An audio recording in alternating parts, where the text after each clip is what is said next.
So I'll just ask everyone to please mute or turn off your phones. Of course, you're very welcome to record the proceedings, but definitely mute them. And we have a live stream that I'm going to be alerted to when it actually begins in a moment, and that's when we'll start.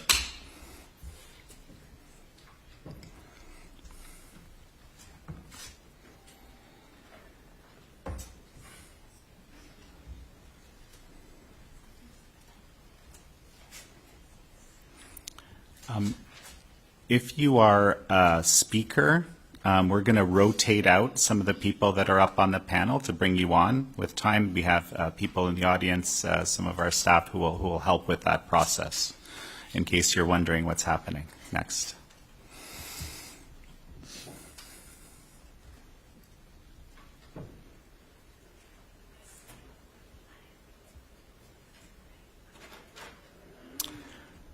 Hello, everyone, and welcome to this amazing celebration. We are celebrating 440 million people having participated in the Tuidang movement. Okay, that is the Quit the Chinese Communist Party movement that was started 20 years ago, and and as a substantial portion of the Chinese population has actually gone through a very, very unique and interesting process that I personally believe is one of the bases for a future free and open China. Without further ado, I'll say a few words in a moment. My name is Jan Jekielek. I'm senior editor with the Epoch Times, and I'll be speaking in a moment. To start us off, I will actually ask our CEO of the Epoch Times, Janice Trey, to say a few words. Thank you for attending this important seminar, and thank you for the distinguished speakers and everyone watching online. On November 19, 2004, the Epoch Times launched a series of editorials titled The 9 Commentaries of the Communist Parties. These commentaries provided an in-depth analysis and summary of the communist movements and the Communist Party, particularly the Chinese Communist Party, CCP. The series thoroughly covers different aspects of the CCP, including its ideology, history, culture, and practices. The 9 commentaries lead to a new level of reflections on the nature of the CCP, igniting a massive movement of withdrawal from the CCP, where Chinese citizens publicly renounce their membership in the Chinese Communist Party, the Chinese Communist Youth League, and the Chinese Youth Pioneers. Using factual evidence, the 9 commentaries summarize the large-scale brutality and continuous inhumane practices committed by the CCP in its rise to power and governance over China. The series not only exposed the lies and propaganda by the CCP about Chinese history, but also guided Chinese people on a path to restoring true traditional Chinese culture. Since the publication of the 9 commentaries 20 years ago, about 440 million Chinese people have publicly declared their withdrawal from the Communist Party, the Chinese Communist Youth League, and the Chinese Youth Pioneers. And let me turn over to the distinguished speakers. Thank you. Thank you so much, Janice. So we're going to start off our discussion with me thanking a very, very important organization in this, actually set up by this Congress, the Congressional-Executive Commission on China. We have with us, of course, Chris Smith, that many of you will be familiar, is in charge of this commission. We have the staff director here with us, Pierro Tozzi, and he's going to start us off. I also wanted to thank Pierro and the CECC for actually providing us this room very graciously. Pierro, why don't we start with you? Sure. Well, thank you, Jan, and thank you, everyone. Thank you for inviting me. I was going to just give a few thoughts on the broader implications of the Tuidang movement, and also which was inspired in part by the 9 commentaries. You know, Xi Jinping has spoken about the China dream, about the great rejuvenation of the Chinese people.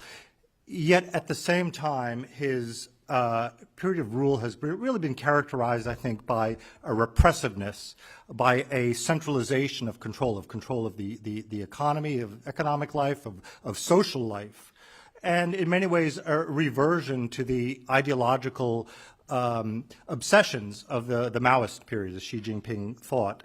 And in response to this repressiveness, I think we've seen a number of things. We've seen in part a remonstration, that the Confucian idea of remonstrating against the emperor. I think it was very significant that a year ago, Li Keqiang, and let's not make him out to be a hero. He was a member of the Politburo. He's a communist.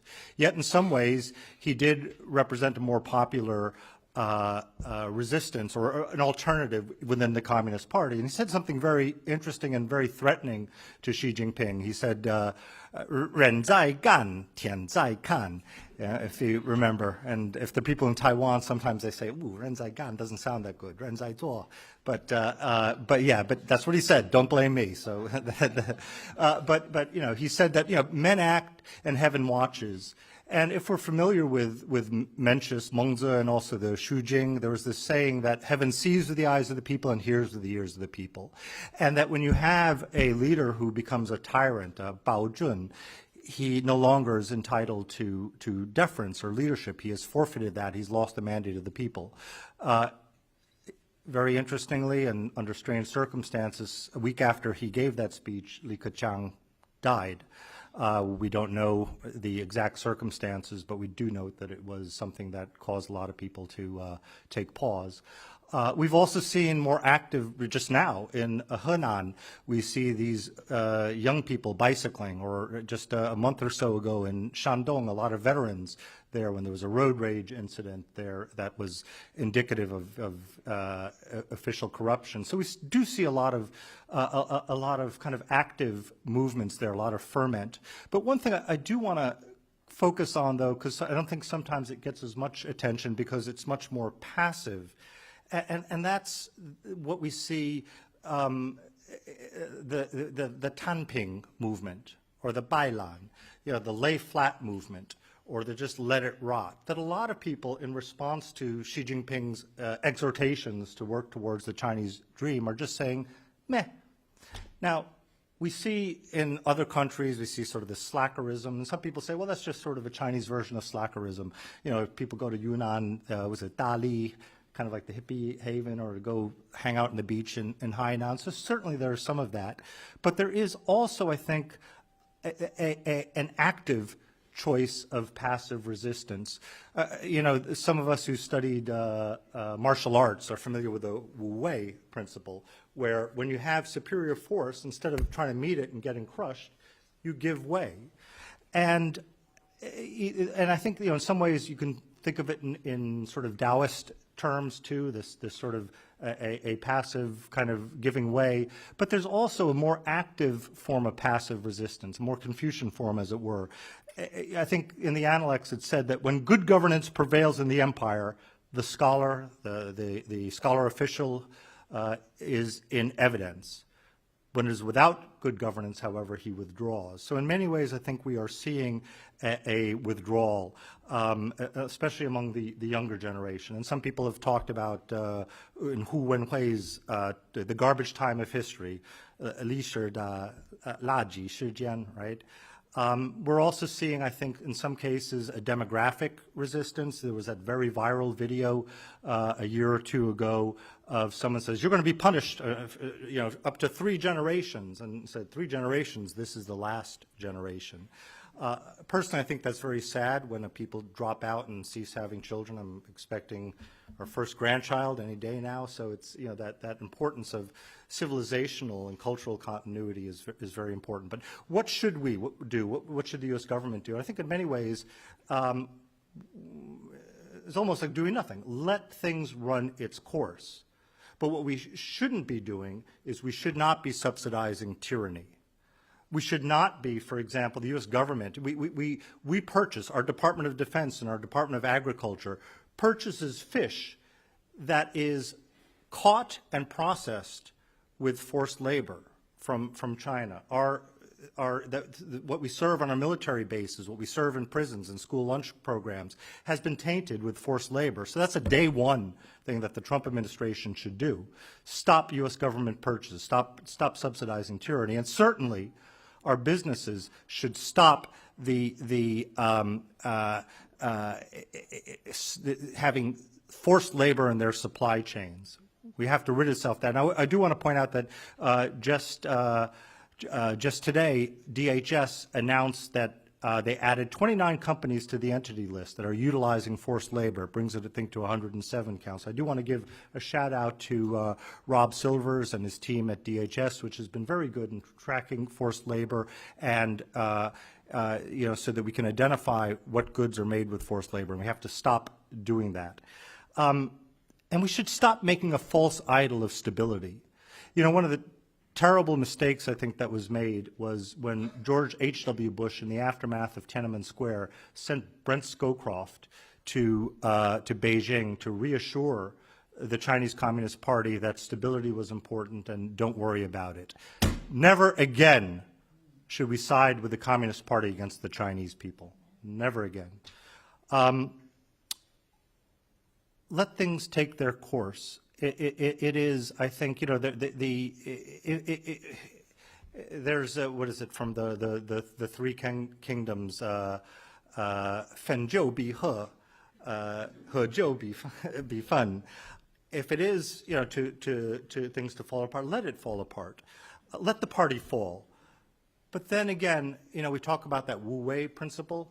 Allow that to naturally spring back. You know, just as, you know, it meets with repression, naturally there will be a reversion. And if we allow that, if we allow the party to fall, and we allow the Chinese people to spring back, then, and only then, without the Chinese Communist Party, will we see a true rejuvenation of the Chinese people. May democracy prevail. Minju Bishan. Thank you.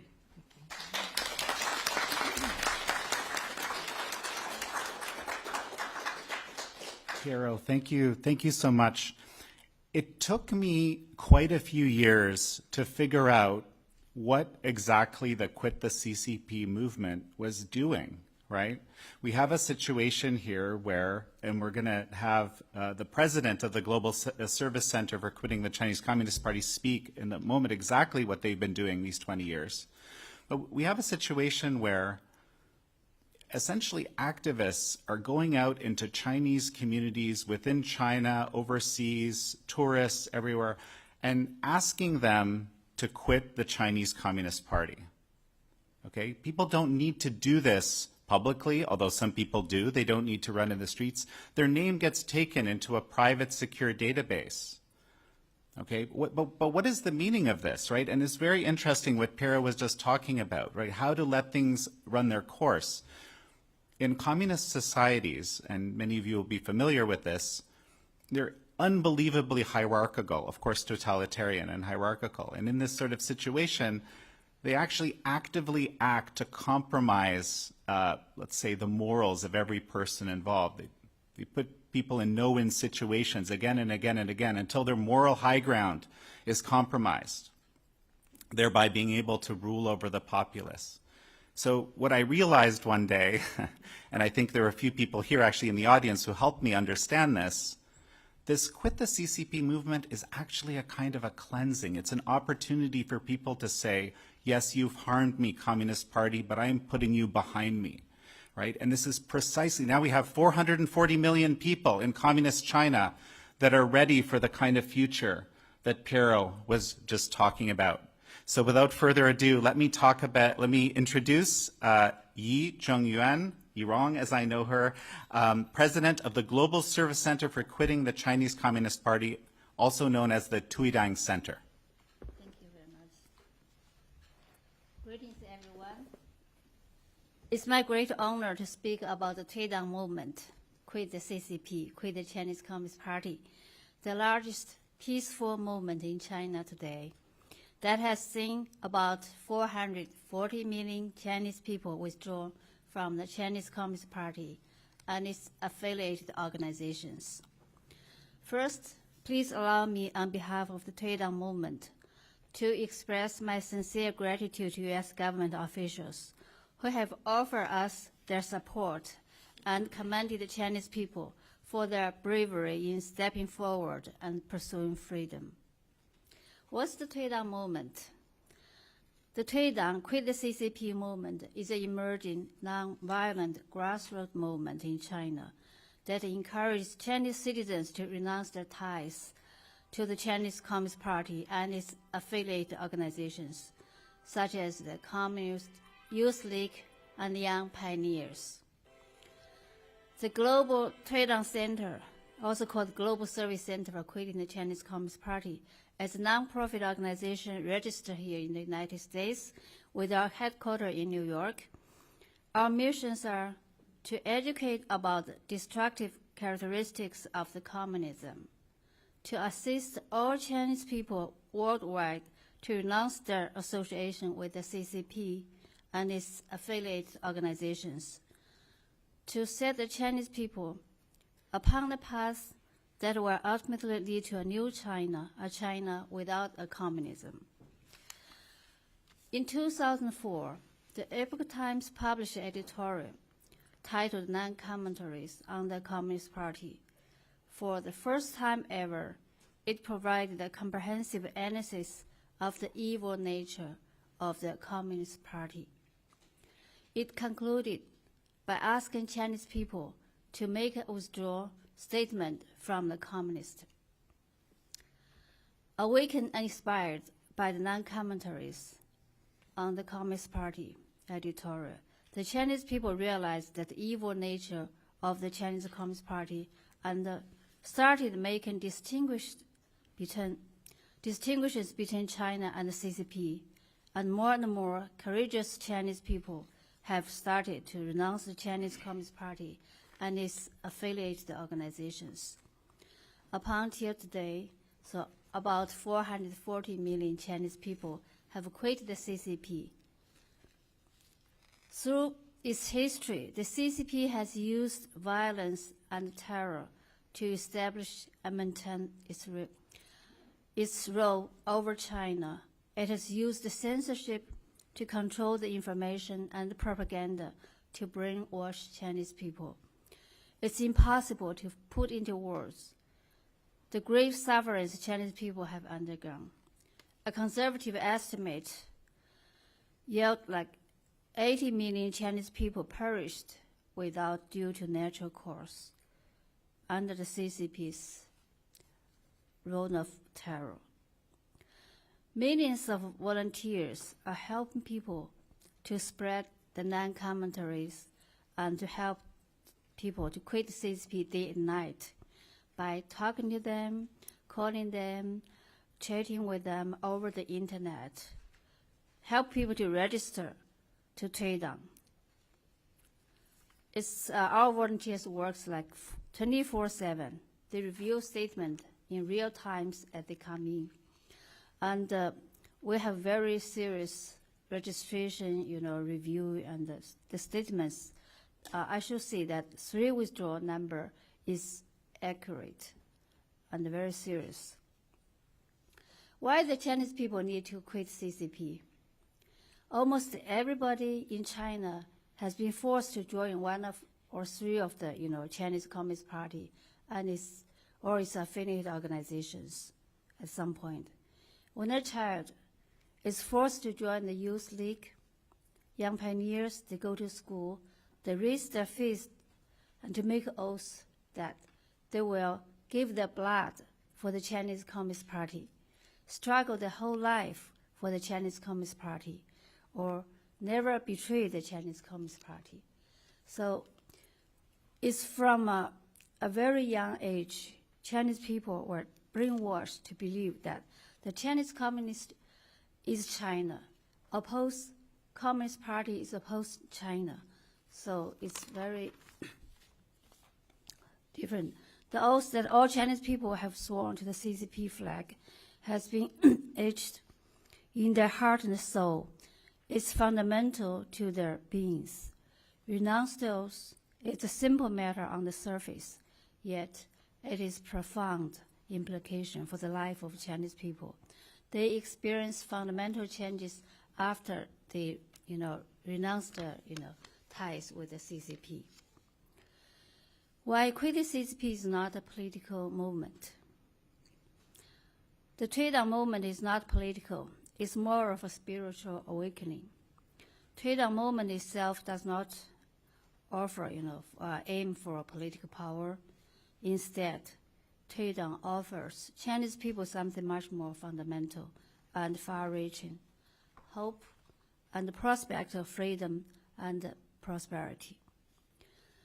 The greatest problem facing China today is the decline in moral and moral characters of Chinese society, which the CCP has destroyed. Tuidang offers Chinese people opportunity to cleanse their mind of the CCP culture and regrow their righteous and God-trusted moral character. We believe, as we can see, as the development of the Tuidang movement, there are, Chinese people are becoming more and more brave, and they dare to shout or hold the banner like "Down with the CCP."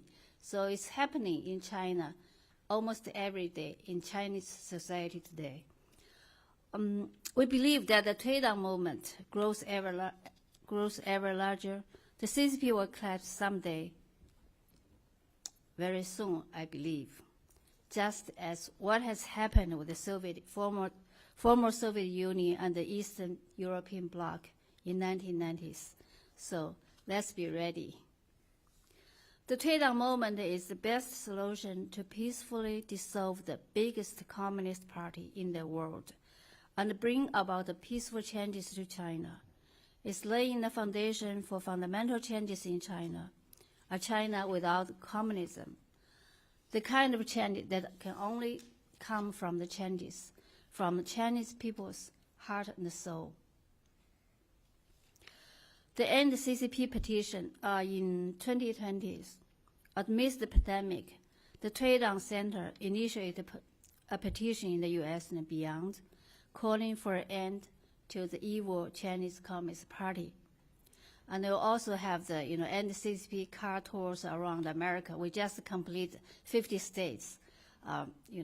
We went to Alaska in September, October, and then we just came back from Hawaii. So we just completed the 50 states by car tours to spread our information, like end the evil Chinese Communist Party. We got tremendous support from everywhere we have been in the United States, and also we have gathered more than 4.5 million signatures globally. So let me take this opportunity to call for more support from the international community, from the U.S. government. Because supporting Tuidang is not only supporting freedom for Chinese people, but also supporting and protect our own global freedom and security. As is widely acknowledged, the goal of communism is to destroy the world. United we stand. Let us work together until the world's largest communist in China collapsed, until freedom and peace have finally dawned on the eastern horizon and beyond. Thank you very much.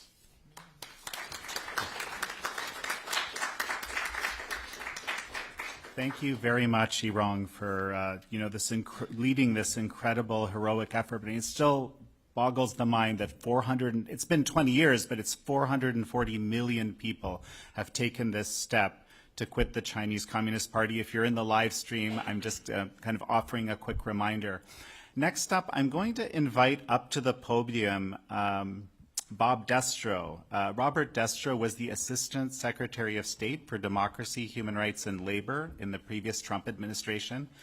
And I might add, he was actually responsible in good part for bringing over the one the one survivor of forced organ harvesting that we're aware of, a person that I never thought would exist, but through his dedicated efforts, we now have some of, in living form, evidence of the Chinese Communist Party's atrocities. So Bob, if you could please come up to the podium.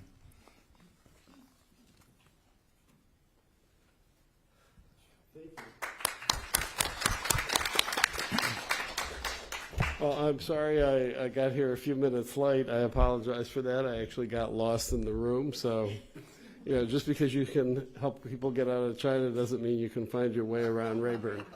But in any event, thank you, Jan, for asking me to come today. And I think just listening to our previous speaker talking about, the efforts to get out. And one of the things that I like to tell people, and it's one of the few questions that never gets asked and answered at the State Department. I was actually quite surprised, and that is, what does a good outcome look like? I mean, at the end of the day, we have to be thinking strategically about where we want to be, and then you work backwards from there. And one of the things, as you were quite putting it, about like a peaceful spiritual movement, right? That's how you're going to confront the Communist Party. Having a war with them makes no sense. People think that you can get things that way, but you're just going to kill a lot of people for no good reason. But at the same time, you have to get out of the wishful thinking. I mean, my wife calls it magical thinking, of people who think either you can win with a war, or you can win with just bringing up examples like the genocide in Xinjiang, or what they have done to the Tibetan people and the Tibetan culture. And you almost have to laugh, in a way, when you know that the Chinese Communist Party says that they get to pick the next Dalai Lama. Mm-hmm. And you think, you can be really horrified, and, we should be in a way, but it's so stupid that, you just kind of marvel that these people can actually think this way. And so, one of the things I would suggest as we have these conversations is that as those of us who've been privileged to be diplomats are sitting across the table from folks in China, you have to realize that they're God's children just like we are, but at the same time, these are the people who took Mr. Xi's liver.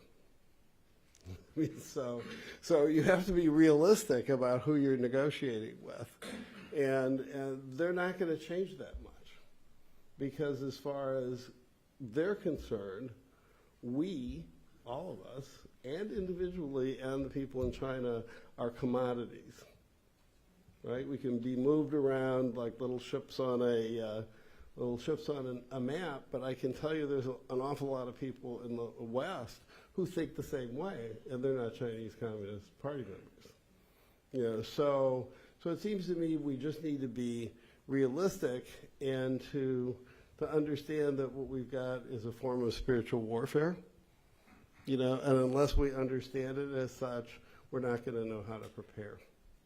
So anyway, that's what I had to say. Those are my views, and I'm sticking to them.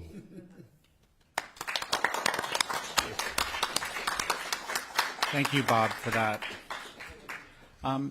Next, I'd like to get Larry Liu. Larry Liu is the Deputy Director of Government and Advocacy for the Falun Dafa Information Center. Of course, this is one of the groups that's severely persecuted by the Chinese regime.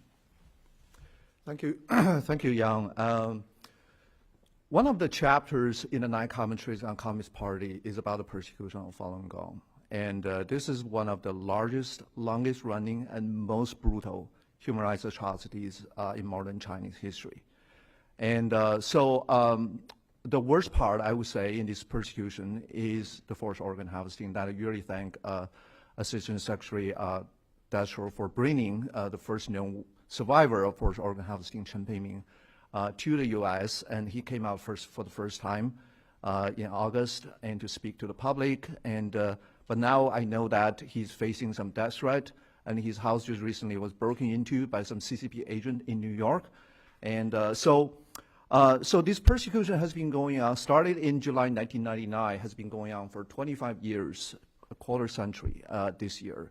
And so over the past 25 years, cumulatively, millions of Falun Gong practitioners have been detained, sent to labor camp and prisons. And so far, the documented death cases has surpassed 5,000. But these are only the people we know their name, how they died, their family members send information overseas. So the true number could be many times higher than that. And also, this does not include those people who died anonymously as a victim of forced organ harvesting. And so I just want to mention one thing, because there are so many things to say about this topic. And China has been harvesting organs from death row prisoners since 1980s. It's public secret. But their transplant industry only took off after the persecution of Falun Gong started.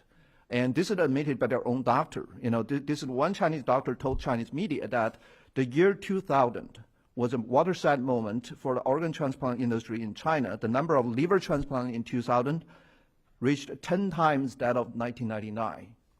And the number tripled again in 2005. So what happened in 2000? That was right after the persecution of Falun Gong started. Millions of Falun Gong practitioners sent to labor camp. Some of them are public camps, some are the secret camps. So they suddenly have such abundant supply for organs. So that's how their, transplant industry grows so exponentially. And there's so much other evidence. I won't really have time to go through details. But I just want to mention that the China Tribunal, which is an independent tribunal based in London, and led by Sir Geoffrey Nice, who was the lead prosecutor for Milosevic in 1990s. And they spent a year studying, investigating of all the evidence, and they had multiple hearings, and they have their judgment in 2019, and later on they released their full report in 2020. And so this is one of their conclusions. Forced organ harvesting has been committed for years throughout China on a significant scale, and that Falun Gong practitioners have been one and probably the main source of organ supply. And the concerted persecution and medical testing of Uyghurs is more recent, and it may be the evidence of forced organ harvesting for this group may emerge in a due course. So in 2019, the Legal Council, China Tribunal, also testified before the United Nations Human Rights Council, and the Legal Council estimated that hundreds of thousands of victims of forced organ harvesting. That means hundreds of thousands of people have been killed, and their organs were sold for transplant, for profit, for transplant in China. And many of them go to foreigners, some rich Chinese party officials, and some of them are Americans also. And so in 2020, the United Nations Human Rights Council released a statement jointly signed by 10 their special rapporteurs. These are top experts, human rights experts from UN, and they said they were extremely alarmed by these allegations, and they consider the evidence are credible. And so here I especially want to thank Congressman Chris Smith and also Pierro for sponsoring the Stop Forced Organ Harvesting Act, and also Congressman Scott Perry for sponsoring the Falun Gong Protection Act. And both bills have passed the House unanimously and now in Senate. And I just hope that the Senate leadership can allow these two bills to be passed and before the end of the year and make them to be law. And these bills are long overdue. So another question I often get asked by people is why this is something so horrific but not widely known. People on the street not really know much about this. And digital media have covered about China Tribunal's funding, but the big one, the New York Times, hasn't. And here's one testimony may give you some glimpse about why. And so former New York Times Beijing correspondent Didi Kirsten-Tatlow submitted a written testimony to China Tribunal. That means it's under oath. Her written testimony to China Tribunal says, I won't be able to read a full 3-page testimony, but I just want to summarize one thing is, she had evidence because she had a conversation, had a lunch with some Chinese surgeon in 2016, and she speak fluent Chinese, so she overheard their small talks. So basically, she draw from that conversation that it's common knowledge among Chinese surgeons that forced organ harvesting from prisoners of conscience, it's common knowledge among them. And she overheard their small talk. And also, these Chinese surgeons, they themselves were not even aware that Chinese government announced in 2015, that was 1 year ago, that they announced that they stopped using organs from, prisoners. And and she wanted to pursue the story, but the New York Times editor told her no. And, Chinese government already said they stopped doing that. There's nothing there. It's just unbelievable. The New York Times editor would take what Chinese government said at the face value. And everybody know they're liars, right? And so this is probably the reason why the general public in America hasn't really heard about this. Think about this. The New York Times buried Holocaust in 1940s. They denied the famine in Ukraine in 1930s. Is this a repeating of the history? I'm just questioning this. Another aspect I want to talk about this persecution is transnational repression. And so this persecution is not only in China, but it's here. And so last year, the Justice Department indicted 2 Chinese agents for attempting to bribe a purported IRS official to use the whistleblower program in IRS to strip down the nonprofit status of Shenyun Performing Arts. And the 2 men plead guilty, and both of them were sentenced. And just this week, I learned that the main person was sentenced to 20 months in prison. And so it's hard to believe that, and also in the indictment is clearly these 2 men took order directly from CCP officials in Tianjin. And they went back to China and they took the money and they promised to pay these IRS officials $50,000 to do that and to weaponize our system and to do that. And so hard to believe that they went this length to try to disrupt, a performing arts company that, carry out the best Chinese show, actually. So why CCP is so afraid of a Chinese show? And so this brings up, I just want to give you a little background about Shenyun Performing Arts. So it was founded in 2006 by some artists who practice Falun Gong, and they couldn't really have a stage in China, so they are here with a mission of reviving the 5,000 years of divinely inspired traditional Chinese culture. And so it grew from 1 company to now 8 companies. And every year they tour about 200 cities around the world and perform to about 1 million live audience around the world. And some of you may have seen the show. It's very beautiful. And it has been a bipartisan consensus that China is the largest, the CCP is the largest threat and to the U.S. And so there is a lot of discussion action about how to counter CCP in terms of military, on the military front, economic front. But I wish there could be more discussion about how to counter CCP on the soft power or even sharp power front. I would argue that the best way to counter CCP soft power is to use China's own culture to do that. And Shenyun is doing that exactly. And last year, the Washington Post had an article comparing Shenyun to the culture diplomacy programs carried out by the State Department during the Cold War in the 1970s, 80s. And but at that time, the State Department spent millions of dollars for doing that. But Shenyun does not cost any penny from taxpayer. This is completely privately funded. And through Shenyun, the Chinese immigrants saw a different China because Shenyun's tagline is China before communism. And their mission is to revive the culture destroyed by the CCP. And you see, CCP is a foreign ideology. It's not Chinese. It's imported. It was imported from Soviet Union.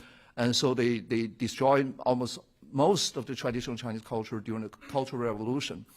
And so the Night Commentary actually separate the concept of CCP from China very well. But I would say Shenyun make that to another level because it showed China very different from CCP in a very visually compelling way. And because for many Chinese immigrants, they see that, okay, there's another way to be proud of my cultural heritage. I don't have to be a surrogate for CCP's nationalistic agenda. I can be proud of my culture, but I can embrace Western value of democracy, freedom, and human rights. That's what Chen Yun shows to the Chinese immigrants. And also, Chen Yun, if China can return to its traditional value, which is focused more on harmony, inner peace, instead of the current suppression, aggression, it would be less likely for China to have any conflict with the U.S. So in this way, to some extent, I would argue that what the Chen Yun's impact transcends what could be achieved through military deterrence.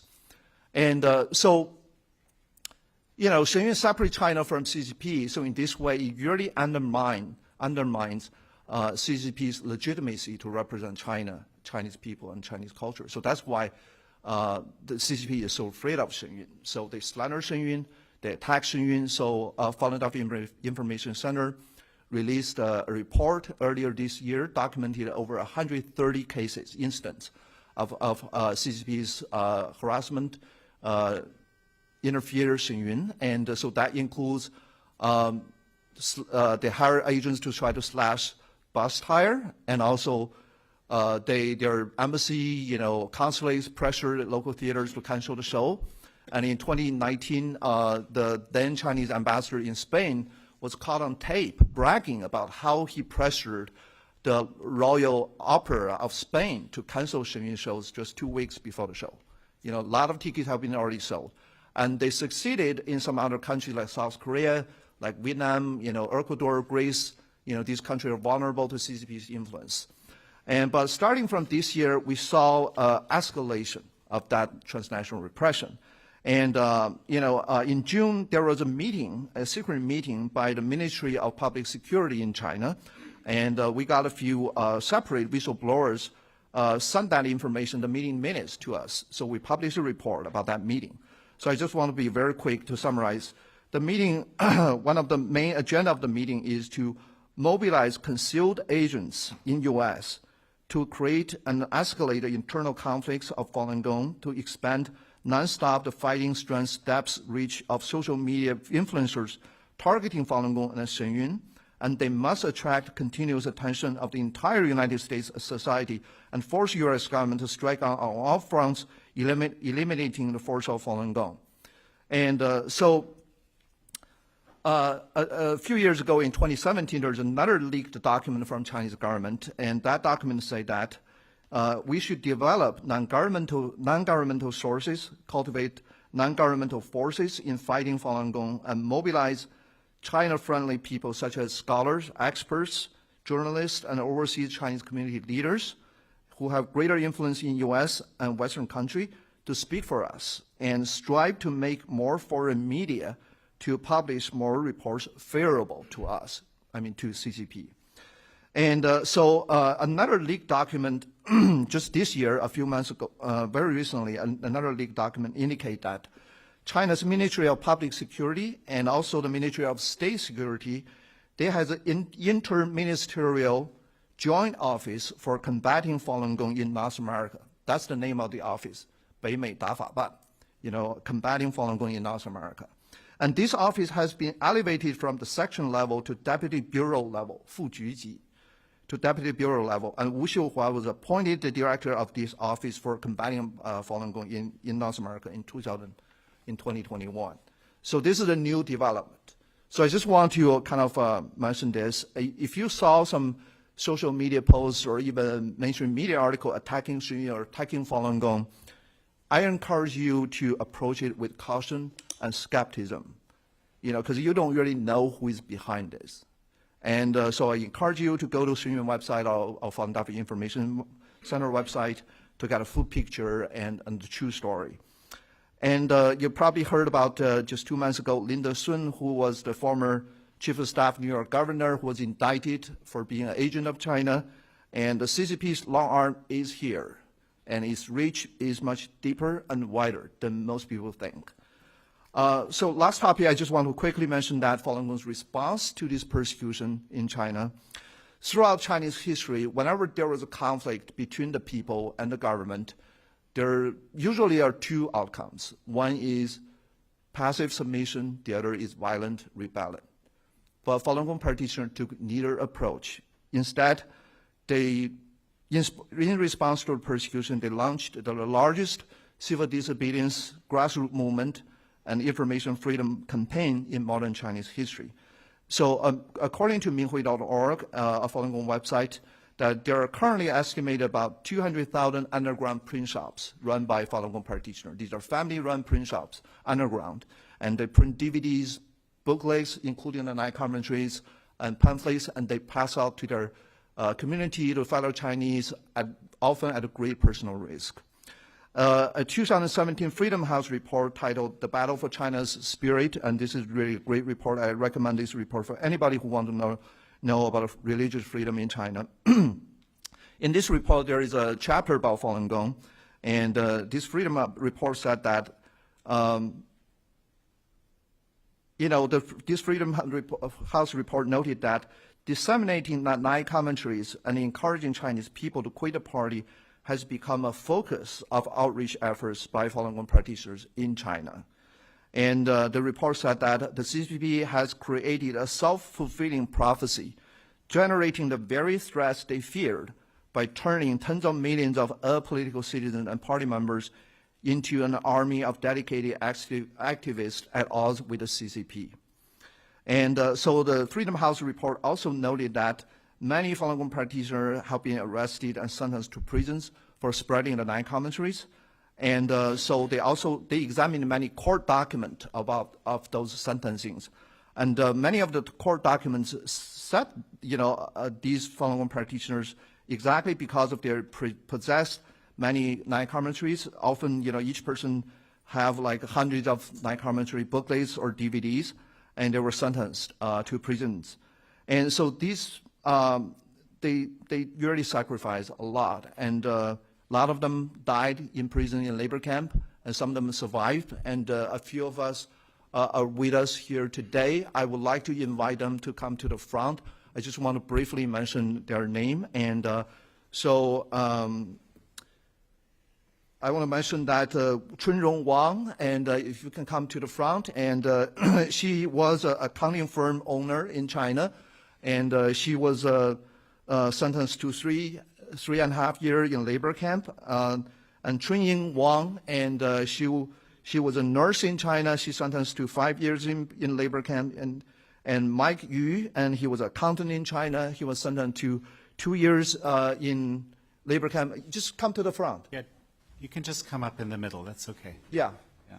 Yeah, this is Chunrong Wang, and Tom Tang, Zhiheng Tang. He was an entrepreneur in China, and he was sentenced to 4 years, and also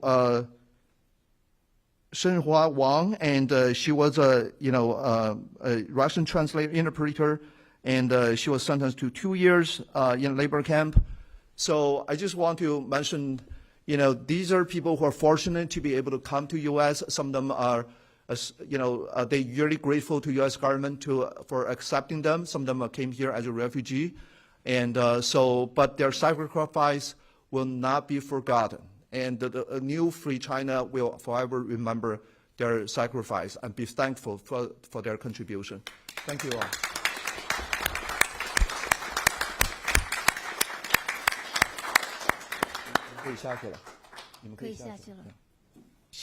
Thank you so much. So before I invite Nury Turkel up, we've had a few messages that were actually sent to us by congressional members and one by video. So we're going to run Congressman Ralph Norman's video statement now.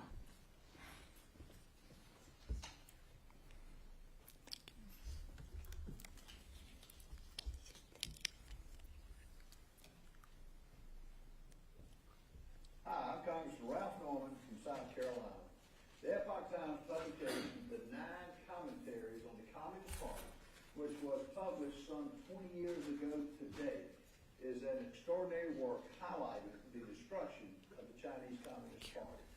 The CCP has persecuted millions of Falun Gong practitioners, which I know is such an important practice for the Chinese culture.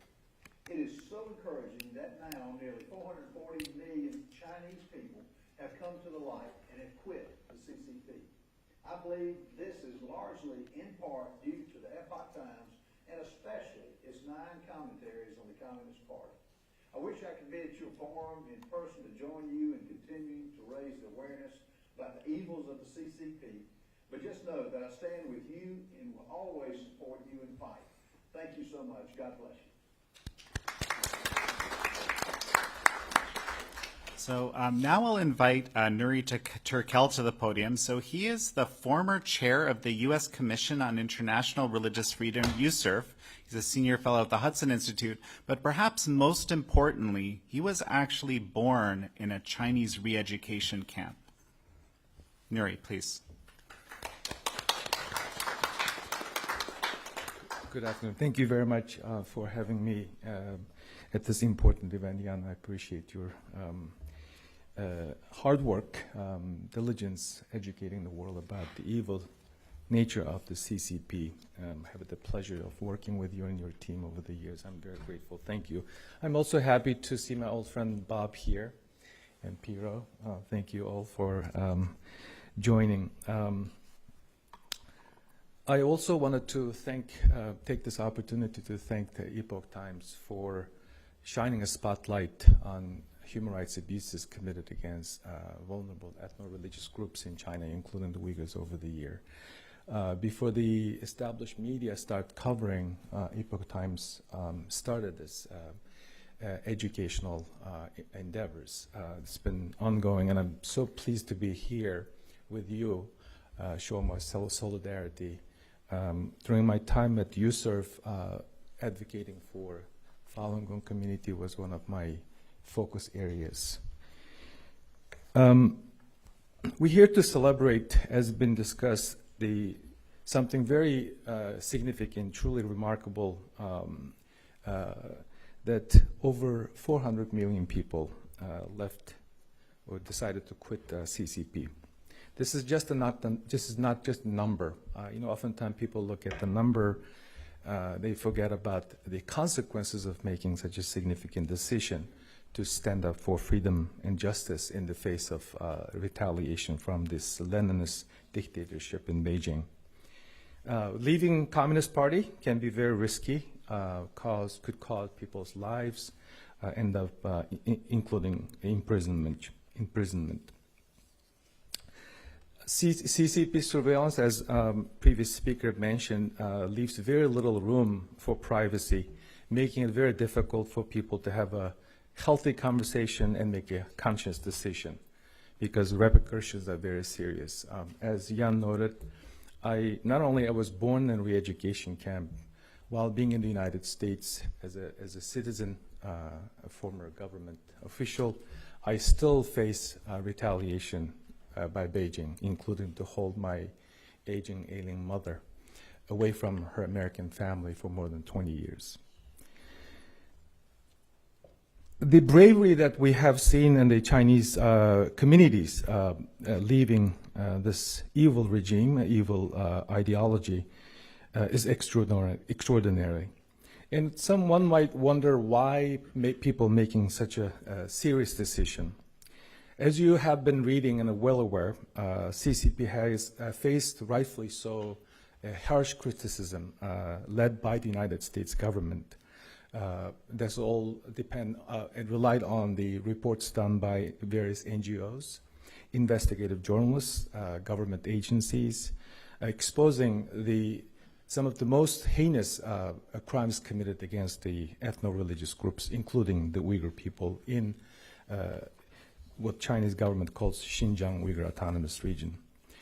The treatment of the Uyghur people, as Assistant Secretary Destro mentioned earlier, is a glaring example of what this regime is capable of. A couple of years ago, I was in Taiwan delivering a speech on religious freedom in China.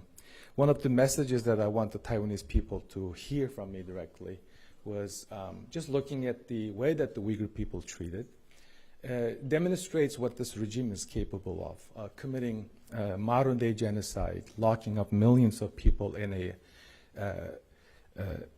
concentration camps, subjecting them to collective punishment that the world has not seen since the Holocaust era. It's no surprise, as you know, that two successive administrations, the Trump administration and the Biden administration, recognized the crimes committed against the Uyghur people as genocide and crimes against humanity. And in this note, at this juncture, I wanted to thank Assistant Secretary Destro for his leadership in late 2020 and early 2021, for his support in internal advocacy for then Secretary Pompeo to call it what it is, crimes against humanity and genocide. Thank you, Bob. And this is the repression against ethno-religious groups, not only confined to the Falun Gong communities, Tibetan communities, and Uyghur communities, as you have been seeing in the last couple of days. They're also attacking the Hong Kong pro-democracy activists, including 90 years old, over 90 years old, Cardinal Zenz. And also Jimmy Lai. Jimmy Lai's story has been told in many places, but something that is so remarkable is that this man's willingness to stand up. He's a British citizen. He was not short of money. He could have enjoyed his life in the south of France or somewhere beautiful, but he decided to speak up and stand up against this brutal regime. This leaves us, these courageous actions leaves us with one important question, which is what kind of system on fear and repression and suffering of its own people will choose to adhere to. The Chinese CCP believes that the CCP-ruled system is what the Chinese people wanted to have in their daily lives. And many of the American audience, when they look at China, don't understand something very important, which is the CCP decides everything, every aspect of policies and the decisions for its citizens. That includes personnel, including leadership appointments, foreign policy, national defense, social issues, economic issues, even education. And as you know, the CCP demands loyalty. Once you decided to speak up or stand up, you will be subject to ill treatment or punishment, or collective punishment in the case of the Uyghurs. I'd like to end with a story that former Secretary of State Pompeo profiled in his book that involves a decision that he made closing the Chinese consulate in Houston. So when the ambassador of China to Washington demarched, the Secretary Pompeo had to meet with them. So the expectation was, why you're closing the consulate in Houston? But the question was focusing on one statement that Secretary Pompeo made at the time, that the CCP does not represent the people of China. That speaks volume of how much this government is sensitive, and they know exactly what they're doing. So we have an uphill battle. We have a monumental task ahead of us. The CCP is not only harming their own citizens, but now trying to export that model, governance around the world, normalizing collective punishment, religious persecution around the world through economic coercion and diplomatic pressure. Thank you again for allowing me to be here. Thank you, Nury. So next we'll ask up to the podium retired Colonel John Mills. He's actually the former Director of Cybersecurity Policy at the Office of the Secretary of Defense, now Senior Fellow at the Center for Security Policy. John. Yeah, thank you, Jan. It's an honor to be here with you and everyone. So what I wanted to talk about real briefly was the malign activities of the CCP around the world, and we are in a very dangerous period. They're exporting their malign activities far outside the reaches of just China itself, but around the world, and we're a world on fire. I would actually assert we're already a world at war.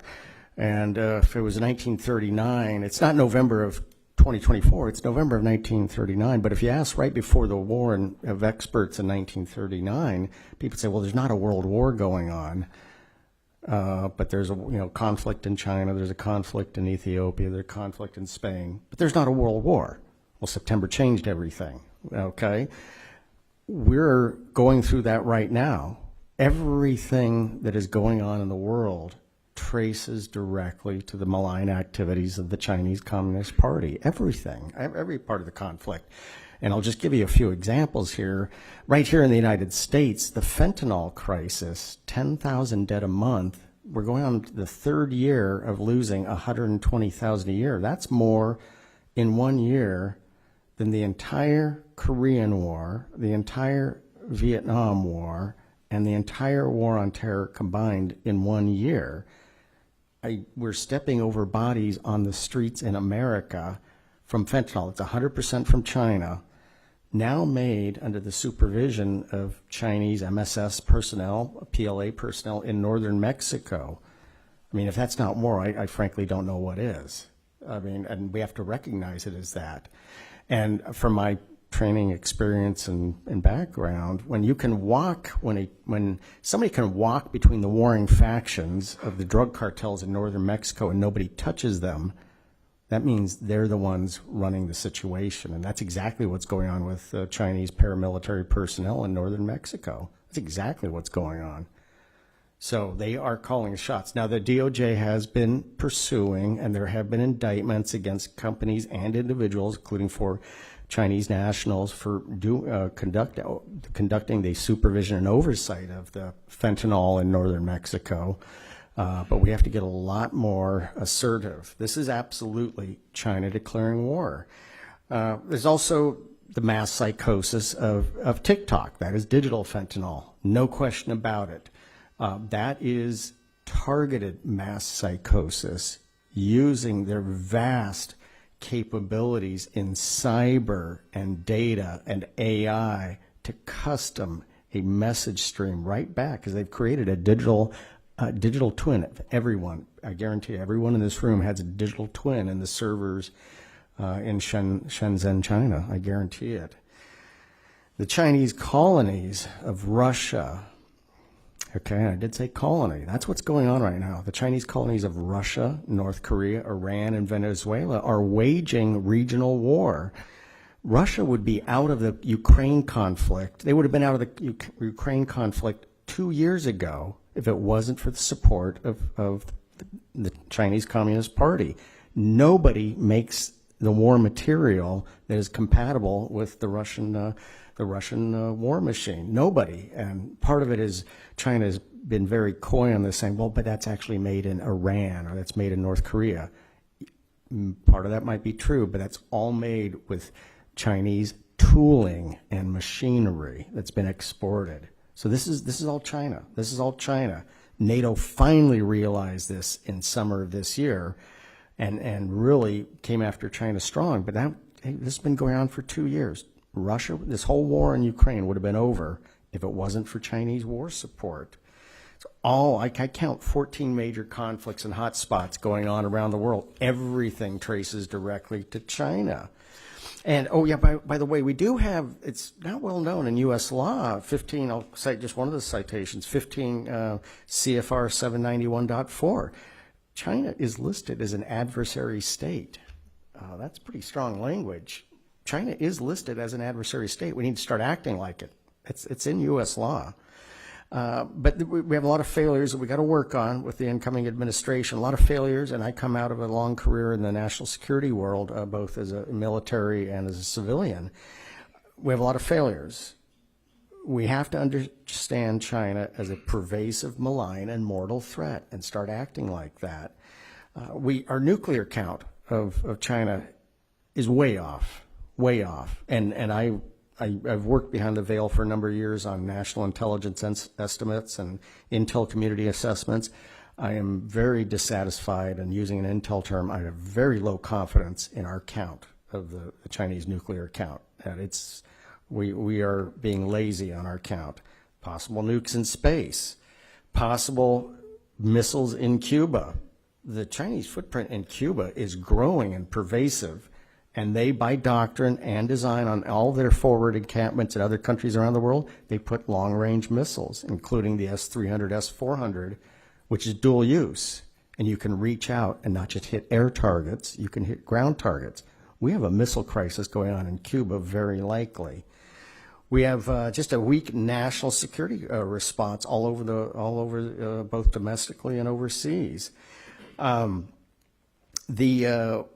it's just a total failure. And I was able to sit in on the Office of Director of National Intelligence, their briefings to the press on foreign influence in the U.S. elections. And I think they missed a lot of data points. I was very disappointed with the ODNI briefings. They missed a lot of obvious data points right in front of their face. And they just totally failed to recognize China's role in trying to influence the U.S. election, if nothing else through the proxies of Iran, because they would say, oh, no, well, we're not saying anything from China, but we're seeing from Iran. Iran would not exist today if it wasn't for the CCP and the financial funding of the CCP. That whole regime would be gone in Iran. So this is ridiculous. They say, yeah, we're seeing Iran. Well, if you're seeing Iran, you're seeing China. That's what's going on. And all these cyber assaults, Volt Typhoon, Flax Typhoon, Salt Typhoon. A lot of these, we're getting all these weird messages on our cell phones. That's the CCP. That's the CCP. It's a massive cyber onslaught is going on right now. They're pervasive fox hunting against American citizens of Chinese heritage. This is crazy. We're allowing this on U.S. soil? This is insanity. We have to become far more aggressive on this and really shut this down. We cannot allow a foreign threat actor, which is an adversary nation, China, the CCP. We cannot allow this. We need to totally shut this down. And it's our own law enforcement and intelligence have really missed what's going on here, and they've misused it. And also American citizens like Michael McMahon out of New York has been caught up in this. This whole fox hunt thing has been prosecuted for it for flimsy reasons. It's very, very shameful. So we have to become, with the new administration, we have to become far more aggressive in shutting down the Chinese communist operations domestically and overseas, because we are a world on fire, we are a world on war. Everything is tracing to the malign activities of the Chinese Communist Party. Thank you, John. Thank you.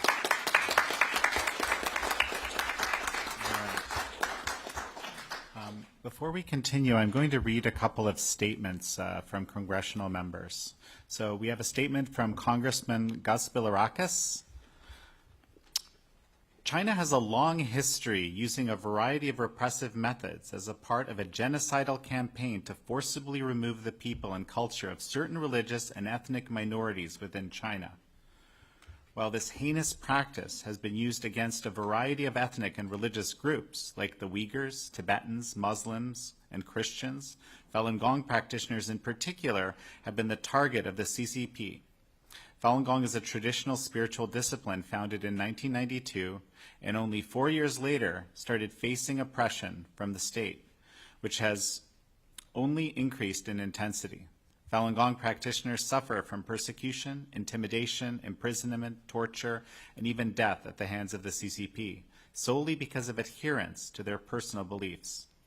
They are the main source of organs illegally harvested by the Chinese government and are particularly targeted for other brutal treatment and torture while being held in Chinese prisons, concentration camps, and detention facilities.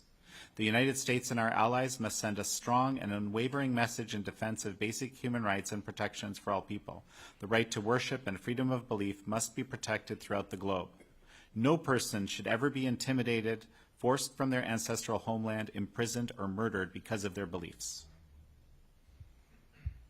That's the statement from Congressman Gus Bilirakis. I'm going to read a statement from Congressman Dan Newhouse. It is no secret that the Chinese Communist Party is working around the clock to influence our institutions and change our way of life here in the United States and around the world. Religious freedom, freedom of speech, and basic human rights are the cornerstones of liberty, and I remain committed to reining in the CCP's malicious efforts to degrade them. I thank you for your efforts, for bringing these issues to Congress and making known how important they should be to proponents of freedom and liberty. And that's Congressman Dan Newhouse.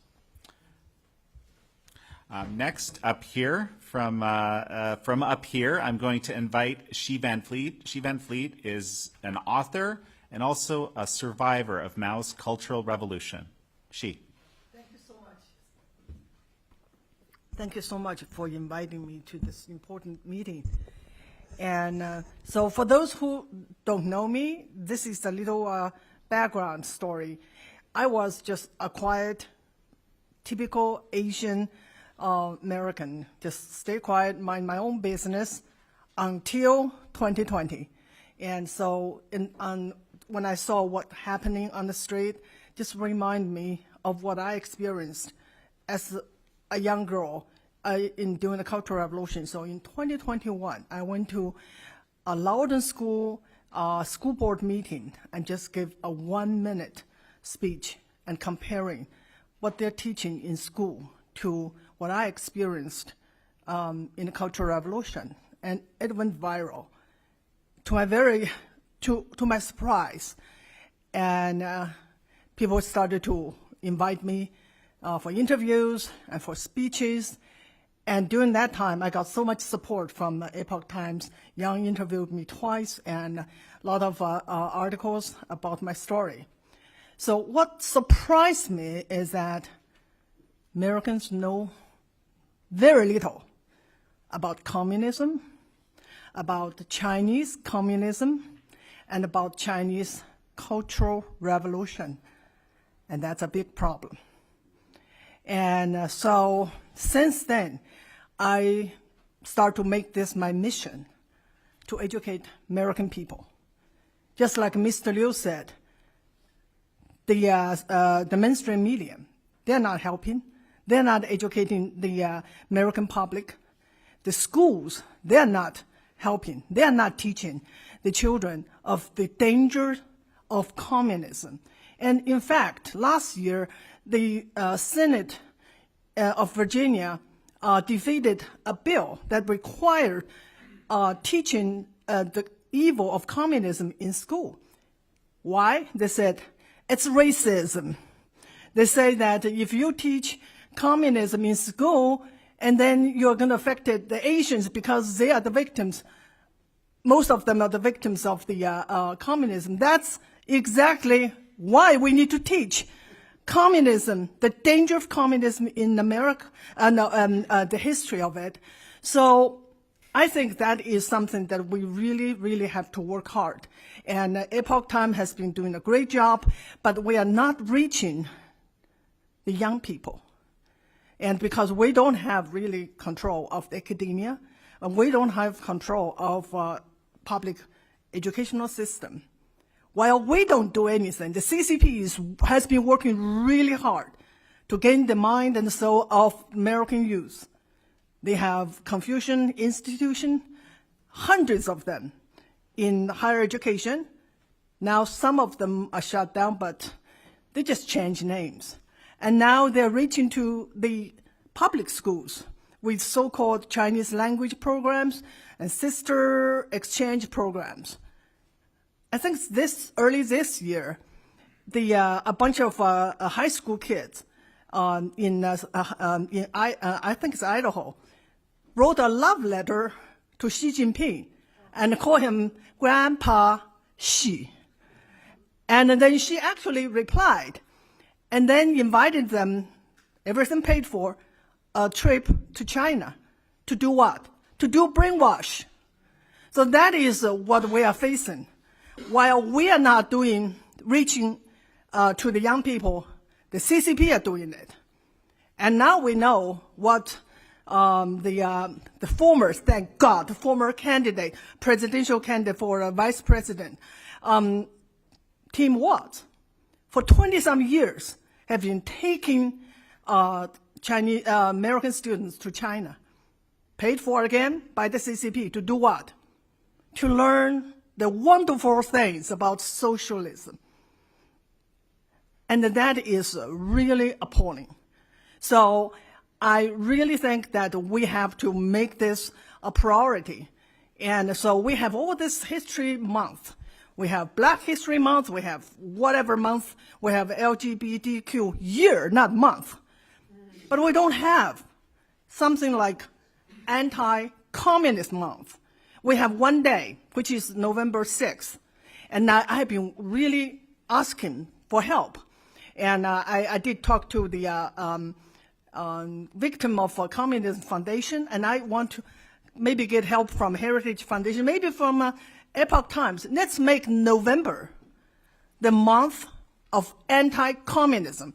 Let's teach the American people, and especially American youth, about the danger of communism and the evil of communism. And I think that's what I have to say. Thank you. Thank you very much, Xi.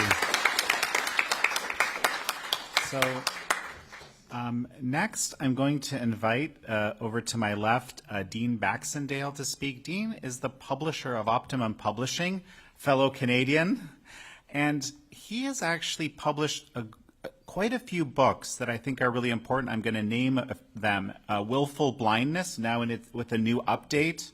Hidden Hand, The Mosaic Effect, China Freedom Trap, and The China Nexus. Any of these books are incredibly valuable in helping understand, the true nature of the CCP. So, Dean, I'll leave it to you.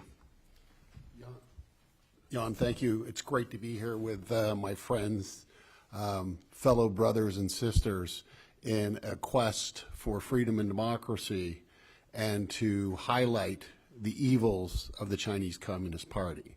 So, a couple things. My journey is, being quite incredible over the last few years, where I found a great many friends here in Washington, where recognizing that there are evils taking place, whereby the economic subversion, the Chinese Communist Party's hybrid warfare operations globally, and how they have affected nations, our democracies, and in every attempt to undermine our way of life, our freedom of religion, our freedom of belief, our freedom of speech.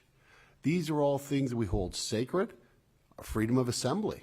There is no freedom of assembly in China, yet there are movements in China where the people are starting to rise and starting to make their voice heard. We need to understand, and they need to know, that the spirit in this room is here to support all of them in their quest to be free from tyranny. Let's make no mistake about it.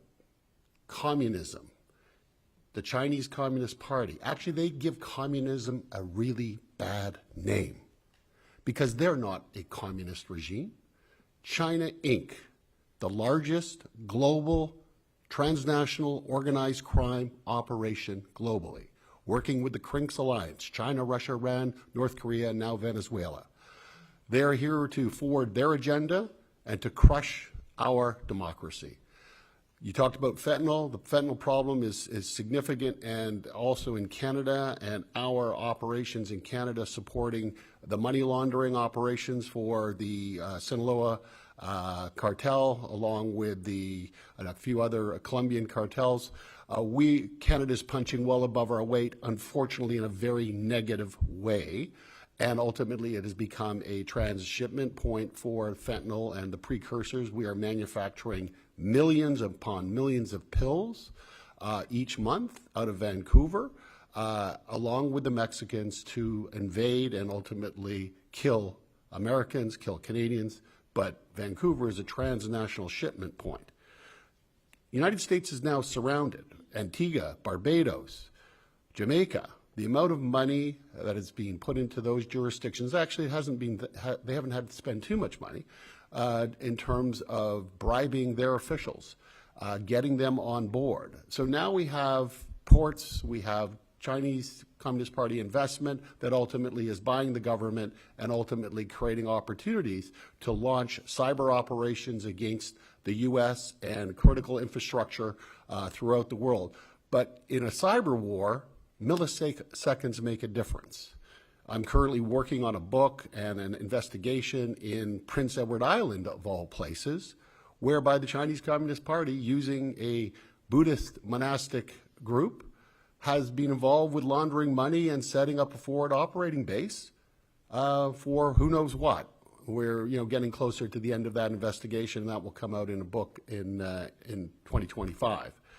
But we're here together for, and I have to applaud the work of the CCC and Pierro, Congressman Chris Smith, for the leadership, really the phenomenal leadership in bringing forward the stories of the Falun Dafa, Falun Gong, of Taiwan, of the oppression of Rushan Abbas' sister, allowing people to bring the stories forward so that people in America and around the world can better understand what this tyranny is all about and what they represent.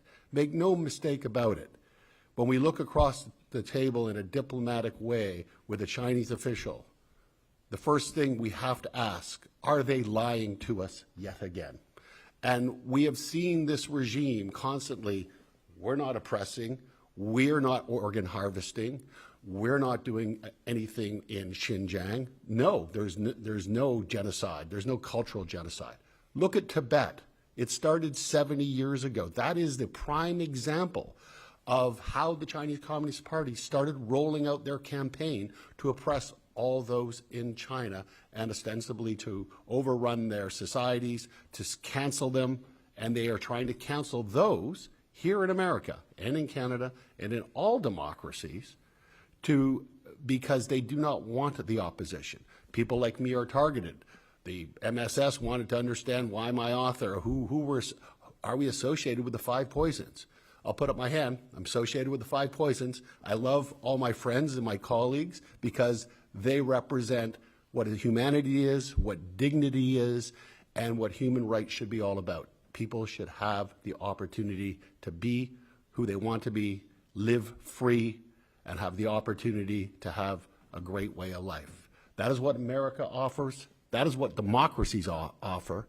And together, we must fight for all of the people inside China, all of the oppressed peoples around the world, because there are many other countries as well, because China has been able to export their totalitarian operations globally. We must stay united. We must be part of the united front for freedom and democracy, working together. Our souls are all bound together. Let's fight the Chinese Communist Party. Thank you. Thank you, Dean. So I saw John Lenchowski come in. It's kind of hard to miss him. John, when I spoke with him about the Tuidang movement, about the Quit the CCP movement, he's the only person who instantly understood exactly its value and frankly, a lot deeper than I did. So I'm going to invite John to come up to the podium and say a few words here. Thank you for making the time. John is the founder, president emeritus, and chancellor of the Institute of World Politics. It's a premier school of diplomacy here in Washington, D.C., and he was also the principal Soviet affairs advisor to President Reagan. Kind of relevant here. Thank you, Jan, and thank you everybody for being here. I think this is a wonderful event, and this is the kind of event that is an expression of solidarity with the people who are suffering under communist tyranny. Under communist rule, the party has a psychological strategy. It's a strategy to keep the people in a state of fatalistic acceptance of their lot as subjects of party tyranny. They want people to either accept, they first of all want people to accept the legitimacy of the regime, which is their weak attempt through the use of Marxism, Leninism with Chinese characteristics to come up with some kind of moral, practical reason why they deserve to be in power when they're completely illegitimate.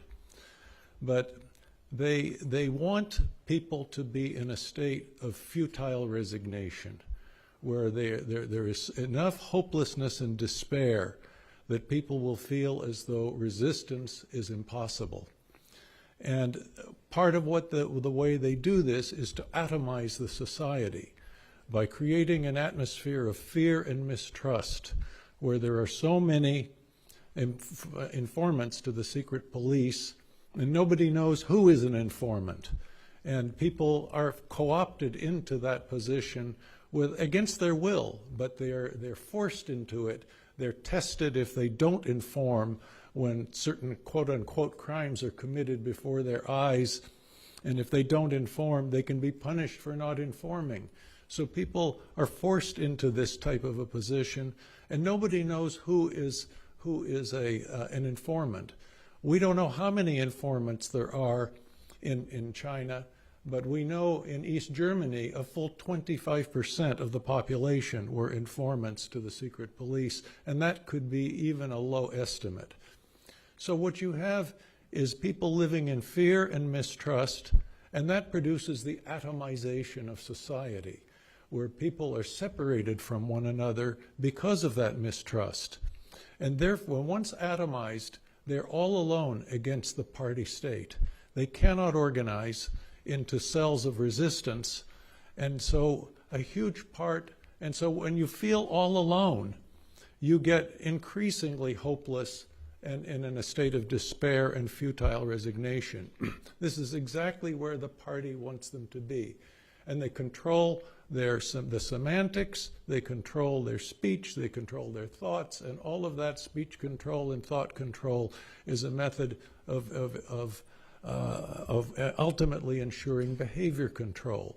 It is done by maintaining a monopoly of communications and information combined with the ideological party line.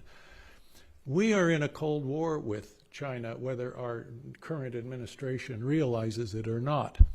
And in any kind of a war, Clausewitz recommends that one goes after the adversary's center of gravity. The center of gravity is that without which you cannot conduct war. It is that without which your regime may not even be able to survive. And the center of gravity in communist China is the internal security system, and its nucleus is that combination of a monopoly of information and communication and the ideological party line. What we can do to help the courageous people who are trying to resist the party and who are leaving the party or declaring that they will never join it is we must communicate with them. We must connect with them. We must make them feel as though they're not alone, that there are those of us here, elsewhere in the world, who stand with them in solidarity. We have to bear witness to the human rights violations that they're suffering. They have to know that there are people who sympathize with them, who stand in solidarity with them. And then, if we can communicate with them, especially through broadcasting, through the breaking down the Great Firewall, and through internet communications and so on, we can encourage, and we've got to figure out many ways of getting them to be able to communicate with each other. During the Cold War, Alexander Solzhenitsyn called our Voice of America, Radio Free Europe, and Radio Liberty the most powerful weapons we had in the Cold War, and it was precisely because we not only gave them the truth, we gave them their history back, we gave them alternative ideas, we gave them religion which was denied to them. And by the way, there was nothing contrary to our Constitution to broadcast religious programs in different faiths. And so there's plenty of precedent for this kind of thing. And but it was the instantaneity of information which was also a key element. So because what happens when there is I don't want to talk for too long. You can give me the hook anytime you want. I think this is valuable, John. You can finish. Okay. Yeah. And don't forget to tell us why you don't have to believe in communism for it to be communism. Okay. Yeah. Well, I will. Let me get to that. Okay. Okay. I just wanted to say, when there is a civil disturbance in a totalitarian country, what's the first thing the regime does? It cuts off all communications to the locality of the disturbance, and only then does it go and crush the disturbance. Why does it do it in that order? Because if people learn that there was a disturbance, if it eventually gets out, and in a totalitarian country it may take weeks or months for it to get out, then the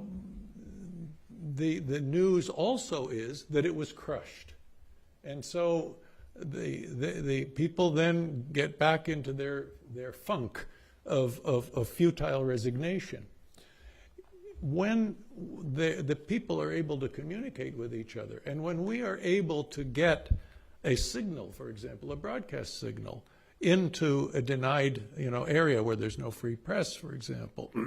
This is what happened, for example, in Poland, when the strikers went on strike at the Lenin shipyard in Gdansk, and they developed underground lines of communication to the Voice of America and Radio Free Europe.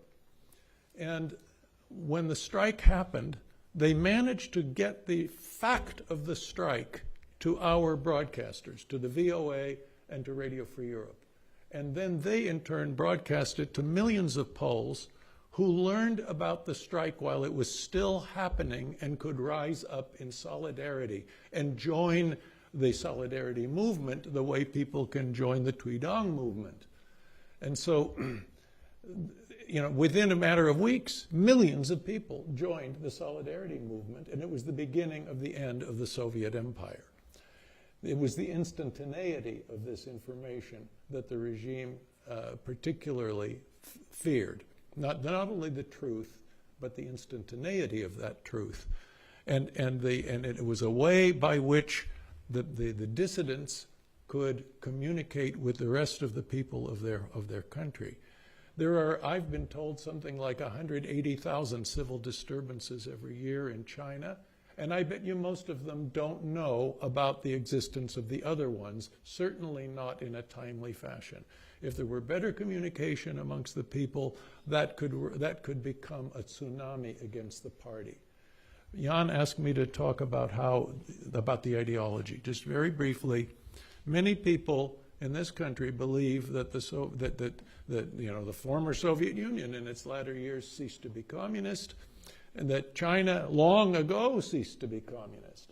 And it was on the basis of an idea that you have to believe in an ideology for it to be politically operational. The fact is that in a communist system, you don't have to believe in it. And many party members don't have to believe in it. But the ideology is there for two fundamental purposes. One is to establish political conformity throughout the society, establish a standard by which journalists should do their reporting, establish a standard by which party discipline is maintained within the party. And by the way, all of the corruption that exists in China could either be an effort to do an ideological purification campaign, which is what Gorbachev attempted to do in the Soviet Union in the latter years, or it could be Xi trying to eliminate rivals under the guise of anti-corruption. But whatever the case, the point of maintaining the ideology there and how it is operational is that people it is part of a key element of the internal security system of the party state. It is the drum beating for soldiers marching. And everybody has to march according to the drum beat in order to maintain conformity, in order to go along with the regime.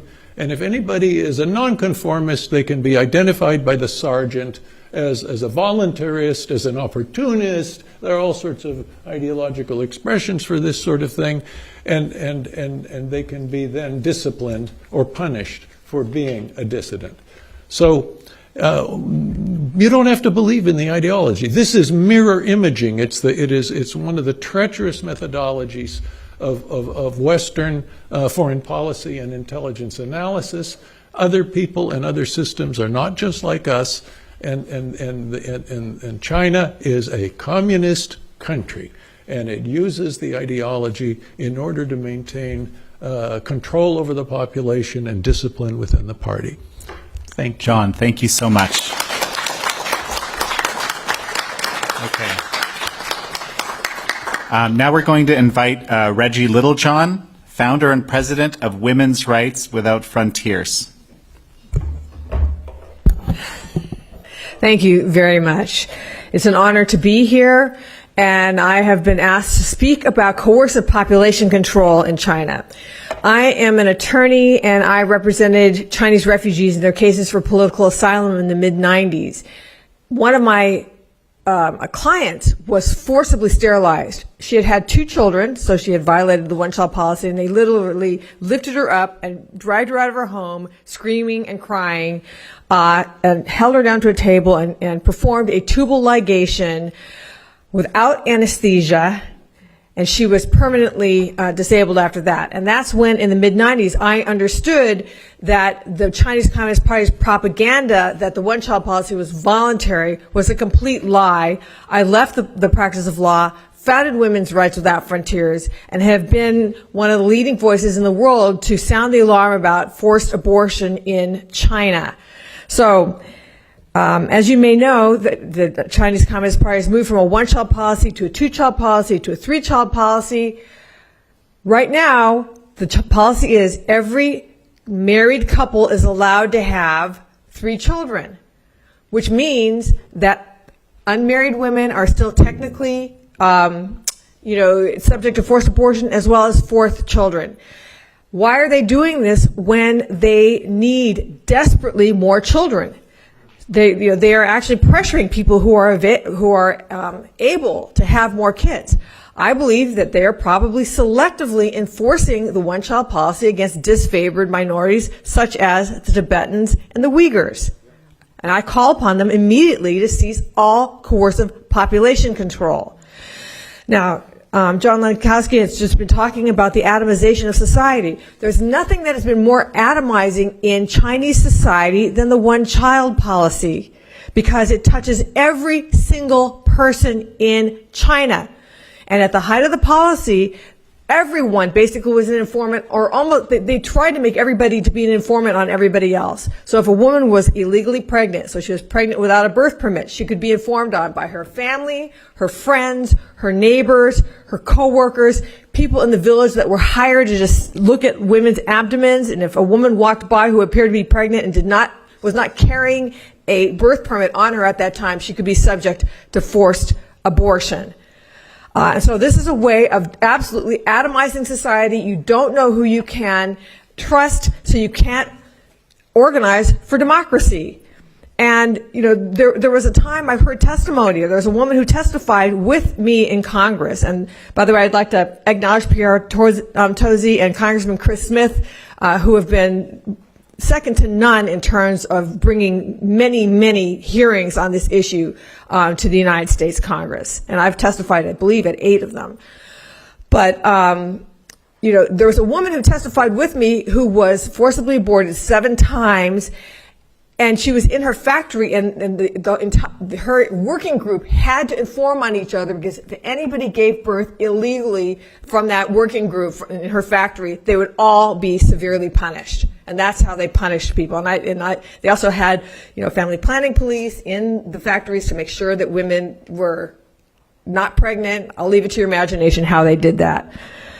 So in 2009 at the Copenhagen Climate Summit, one of the heads of the National Family Planning Commission bragged, she boasted that the CCP's gift to the world, or their contribution to the attempt to control climate change, was preventing 400 million lives through the one-child policy. 400 million. That's more than the entire population of the United States and Canada combined. And these were prevented through forced abortion, forced sterilization, and even infanticide. And at my very first time I testified at a Chris Smith hearing, I brought to the hearing a document that I called Best Practices Infanticide, and it was a conversation online on the official OBGYN website of how best to make sure that a late-term baby that was being born would be dead before it went through the birth canal. It was a very, very chilling document, which has since, of course, been removed from the internet. So I also want to just make the connection between when I saw the COVID passports, the vaccine passports coming to the United States and to the world in the response to COVID, that's when I saw Chinese-style tyranny and totalitarianism coming to the world through the World Health Organization, through the response to COVID. And having observed and actually sort of been in a struggle against the Chinese Communist totalitarian machine, I was immediately able to recognize that these vaccine passports, which are now called digital health IDs, have the same platform as the China social credit system, by which it's a tool of mass surveillance and totalitarian control. They just surveil everything about a person. They have real-time geolocation, facial recognition. They know where you work, who you are, what you look like, your internet search history, your internet spending history, your criminal history, your medical history. And they come up with a picture of you about how compliant you are as a Chinese communist sheep. And if you are very compliant, you can live what looks like a normal life. But if you're not compliant, then they will punish you. And the punishments can be you can't you lose your job. You can't borrow money, so you can't buy a house or start a business. Your kid won't go to a good school. You won't be able to travel, including on the bus, not just on the plane. If you keep it up, they will sever you from your bank account and your credit cards. And you think that could not happen in North America? That already did happen with the Canadian truckers when they had a vaccine rally. They cut them off from their credit cards and their bank accounts. And if you keep it up in China, they will just disappear you. And all of that technology exists in the United States. In fact, I think they got a lot of it from the United States and the world. And the World Health Organization is pushing these vaccine passports, which they are calling digital health IDs, all over the world right now as we speak. And I want to just alert people that this is a wave of installing Chinese communist totalitarianism, a police surveillance state worldwide. So this is something that we must resist. Thank you very much. Okay. So we're running a little bit late on time. I'm going to read a statement. Eric Patterson from the Victims of Communism unfortunately couldn't be here, but they provided us with a statement. I'm going to read it, and then we'll get to our final speakers. This is the VOC statement. Every November, the free world recognizes Victims of Communism Day, remembering the dreadful consequences that followed the Bolshevik takeover of Russia on November 17, 1917. Communism's grisly crimes are vast and well documented, and there is no single country with more victims of communism, past and present, than Communist China. Today we focus our commemoration and our hopes on the bravery of those who expose the falsehoods and brutality of communism in China, and in particular, those who have publicly renounced the Chinese Communist Party, CCP. The Tuidang movement is inspired by the truth-telling of the 9 commentaries on the Communist Party, published by the Epoch Times. Those powerful essays detail the evil of communism in China. We at the Victims of Communism Memorial Foundation have tried to do our part in exposing such crimes, including recent reports of the China's onslaught against the Uyghurs, which the U.S. government has determined to be a genocide, the complicity of Western companies in the CCP's brutal system of Uyghur forced labor, as well as Beijing's horrific forced organ harvesting targeting Falun Gong practitioners. The commentaries call for the Chinese people to purge the poison of communism, quote, from their spirits, extract their minds from its evil content, and free themselves from the shackles of terror. Millions of individual men and women have done so. We salute their courage to no longer live by lies. They set an example for all of us to take a moral stand for truth, reality, justice, and freedom. The day will come when their conviction of a free China will come to pass, when the CCP is relegated to the ash bin of history. That's the statement by VOC.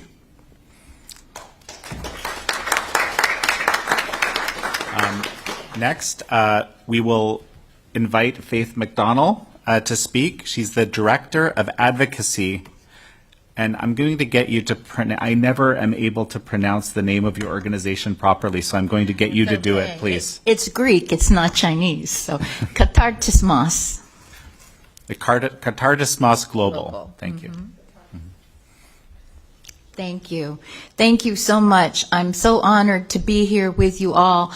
I'm so happy about being able to celebrate 440 million people who have left the Communist Party. And I'm so grateful to the Epoch Times for what it has done to spread truth and freedom, not only in China and not only for the Chinese people and those who are victims of the Chinese Communist Party, but in this country. You have been a lifesaver in this nation, so I thank you for that. I brought my copy of the 9 commentaries that I've had for quite a few years now and have learned so much from. I also have with me another book. Many years ago, when I was a little girl, I grew up in a church denomination called the Salvation Army. And the Salvation Army was in China starting in the early 1900s. And I didn't know much about the oppression and persecution of the Chinese people that was going on when I was little. I couldn't have imagined the horrific things that the CCP does to all kinds of ethnic groups, and the idea of forced organ harvesting. You have to be demonically inspired to even come up with that, never mind to think about it. So I didn't know about that, but I did know that the Salvation Army in China had to go underground. So this colonel in the Salvation Army, Che Keng-yi, wrote this book many years later about the history of the Salvation Army in China. So back when I was a child, I knew about that, but it wasn't until later, working in religious freedom, which I've been doing for about 35 years, that I began to discover all the horrors, but also the courage and the strength of all of the people of faith and the different ethnicities in China who suffer under the CCP. And just a few quick examples of what I learned. Working first at the Institute on Religion and Democracy as the International Religious Liberty Director, I received by email this brave statement in 1998 called the United Appeal of the Various Schools of the Chinese House Church. I got this December 7, 1998. And the Chinese House Church has called on the government to admit to God's great power and seriously study the new trends of development of Christianity in this generation. The government, that's the CCP, should realize if it were not for the work of God, why would so many churches and Christians be raised up in China? So that's just one example of what I learned as I was working. Also, in 2002, Larry, I believe it was, mentioned secret leaked documents from the Chinese Communist Party. Well, this was a secret government document that was leaked in 2002, February 2002, to reveal the covert campaign of persecution against religious believers. And it said that they had the names, addresses, and photographs of 23,686 Chinese Christians recently arrested for their faith, 20,000 beaten, 129 killed, and so on. It went on to say, in addition to the list of victims, they had secret copies of correspondence written by Beijing government officials. And some of them, these leaked documents, came from secret police in China. All these officials confirmed that their superiors knew that their orders and memoranda would result in severe persecution of peaceful Chinese religious groups. I've never seen anything like it in such quantity, said Robin Monroe, a China specialist at London School of Oriental and African Studies. These documents are from all around the country, all consistent, all quite draconian, and expressing implacable hostility toward these groups. And of course, we know that the CCP has implacable hostility towards religious freedom and democracy. Then in 2005, on the 6th anniversary of the banning of Falun Gong, I spoke, as I did every year, at the lawn of the U.S. Capitol. And my point that year was stop the appeasement of the Chinese Communist Party. Just a bit of what I said that day, July 20th. The great Russian human rights hero Natan Sharansky has revealed to the world that it was when the policy of appeasement stopped that the days of the Soviet Union were numbered. The Institute on Religion and Democracy urges the United States government to fully reject the policy of appeasement. Appeasement enables the murderous thugs of the Chinese Communist Party to continue to harass, arrest, imprison, persecute, torture, and kill the most peaceful and honorable citizens of China, those who believe in truth and freedom, and those who follow the practices of truth, benevolence, and forbearance. Appeasement enables the government of China to defy universal covenants on refugees and forcibly repatriate desperate North Korean refugees to almost certain death. And appeasement allowed the Chinese Communist Party to take over other ethnic groups in the region as well.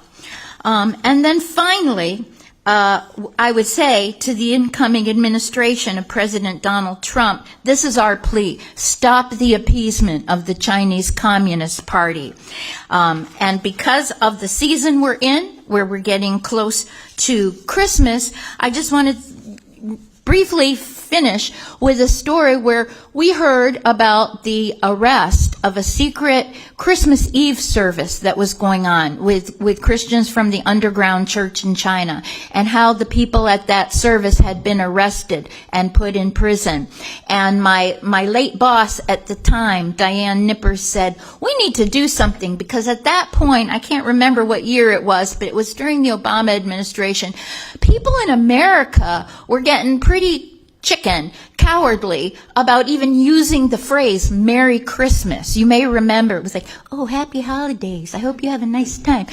Nobody would say Merry Christmas. And we said these people were willing to risk their lives and their freedom to celebrate Christmas in China. How dare we be cowardly about saying that we believe in Christmas? So we made buttons, and I've got a picture of it. I've also got 7 of them. So if anybody wants one, that's like all we have left. It's like collector's items. Just come up to me later, and I'll give the 7 away. But I hope I have this right side up. This way. Thank you. Stay going. This was the button that we made that said Merry Christmas. And we said, when you wear this button, be proud. And when people say, well, what does your button say? Say, it says Merry Christmas in Chinese. And I'm wearing it on behalf of the people who are being persecuted for celebrating Christmas in China. And because we still have the freedom to say it. So that was just an idea of how the Chinese people who believe in freedom and democracy and are so courageous have given courage to people in other countries as well.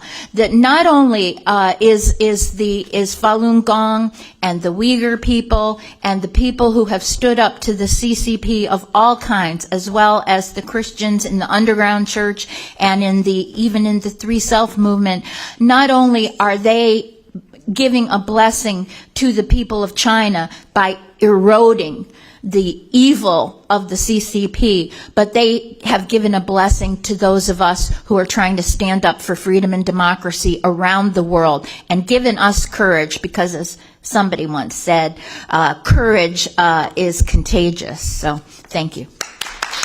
Okay. Now I'm going to invite Abdou Satir Abdouali. He is the coordinator for Uyghur refugees at the Campaign for Uyghurs. Hello, good afternoon. First, I want to acknowledge that Rushan Abbas, the executive director of Campaign for Uyghurs, is currently traveling and wasn't able to speak here today. And I'm honored to share this platform on her and CFU's behalf, representing the countless Uyghur families who continue to suffer under the CCP's genocide. Rushan's story is deeply connected to my own.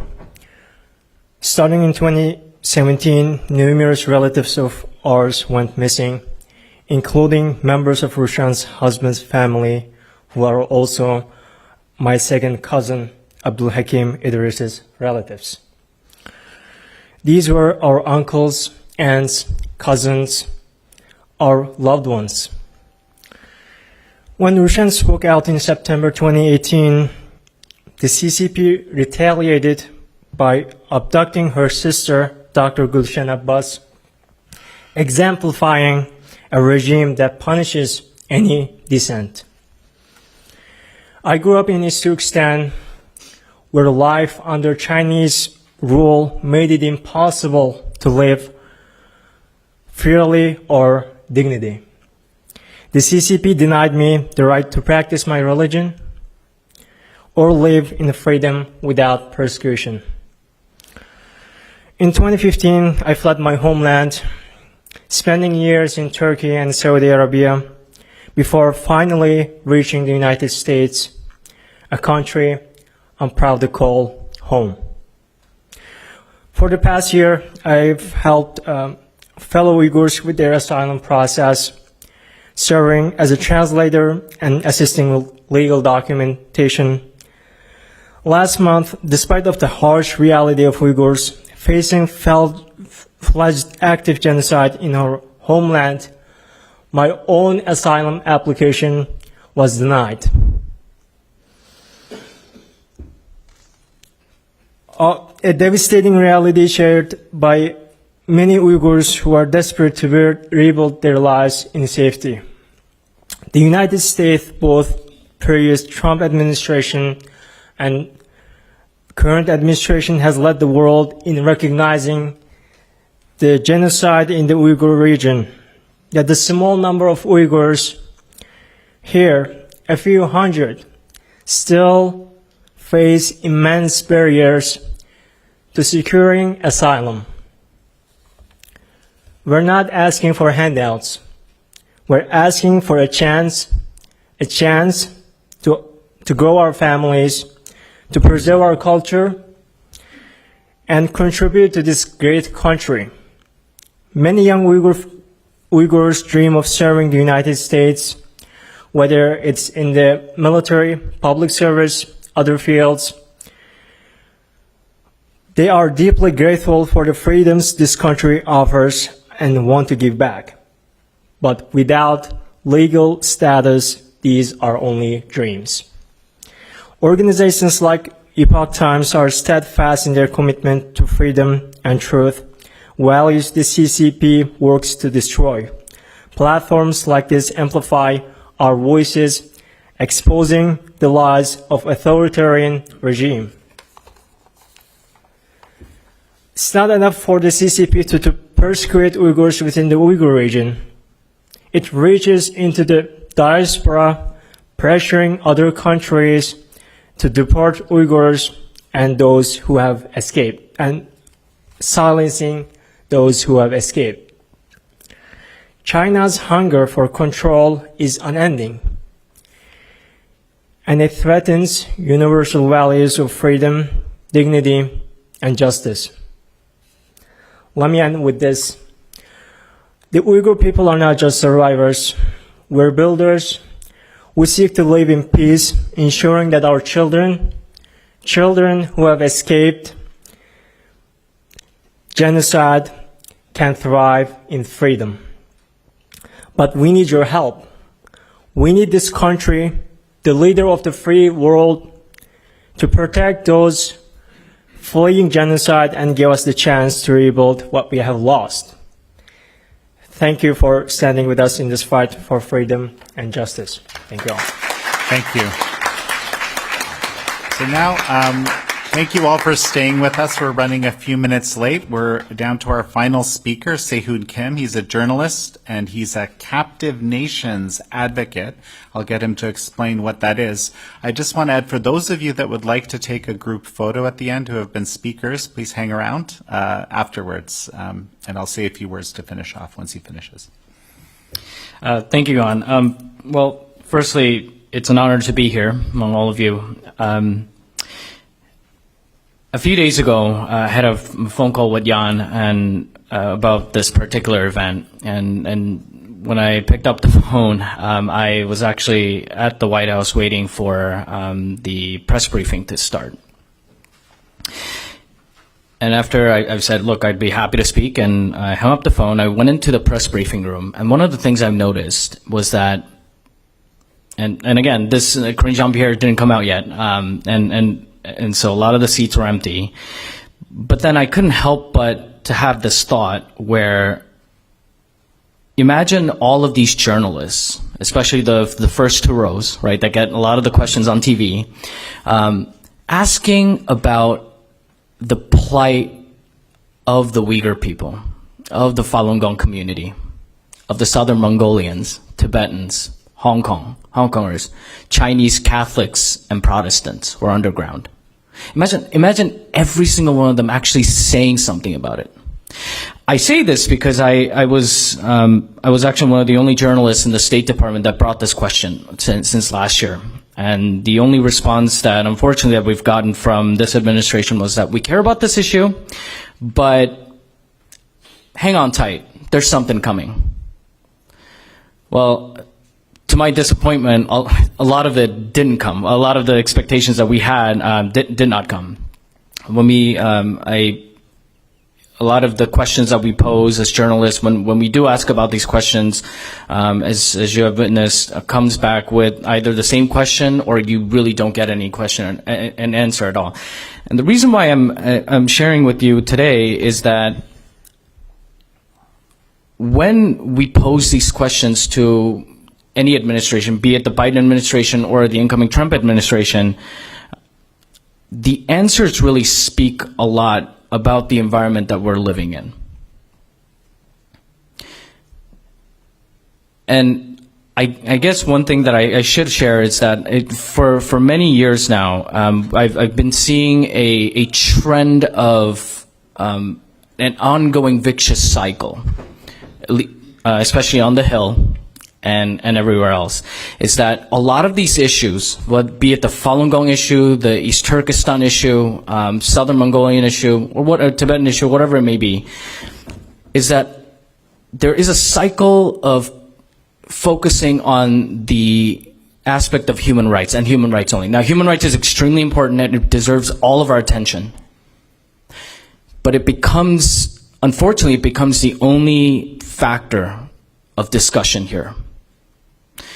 We talked, I mean, when I discussed with my colleagues about a specific action set by the Congress and set by the powers that be over the years as to what should be done, there's a lot of beautiful words being said, yet there's always a room for debate as to whether or not they're being done. After how many pictures, after how many committee hearings where we see this grand presentation of these issues being brought in. Let me just pose a question to all of you. How many of you can actually say that something concrete was actually done? I don't think any of us. I think every one of us will have a different answer for that.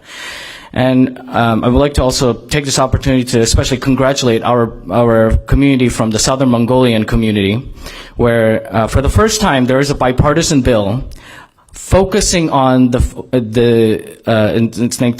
to Senator Markley, focusing on the ongoing situation of Southern Mongolia in the Senate, and it has just been introduced this year.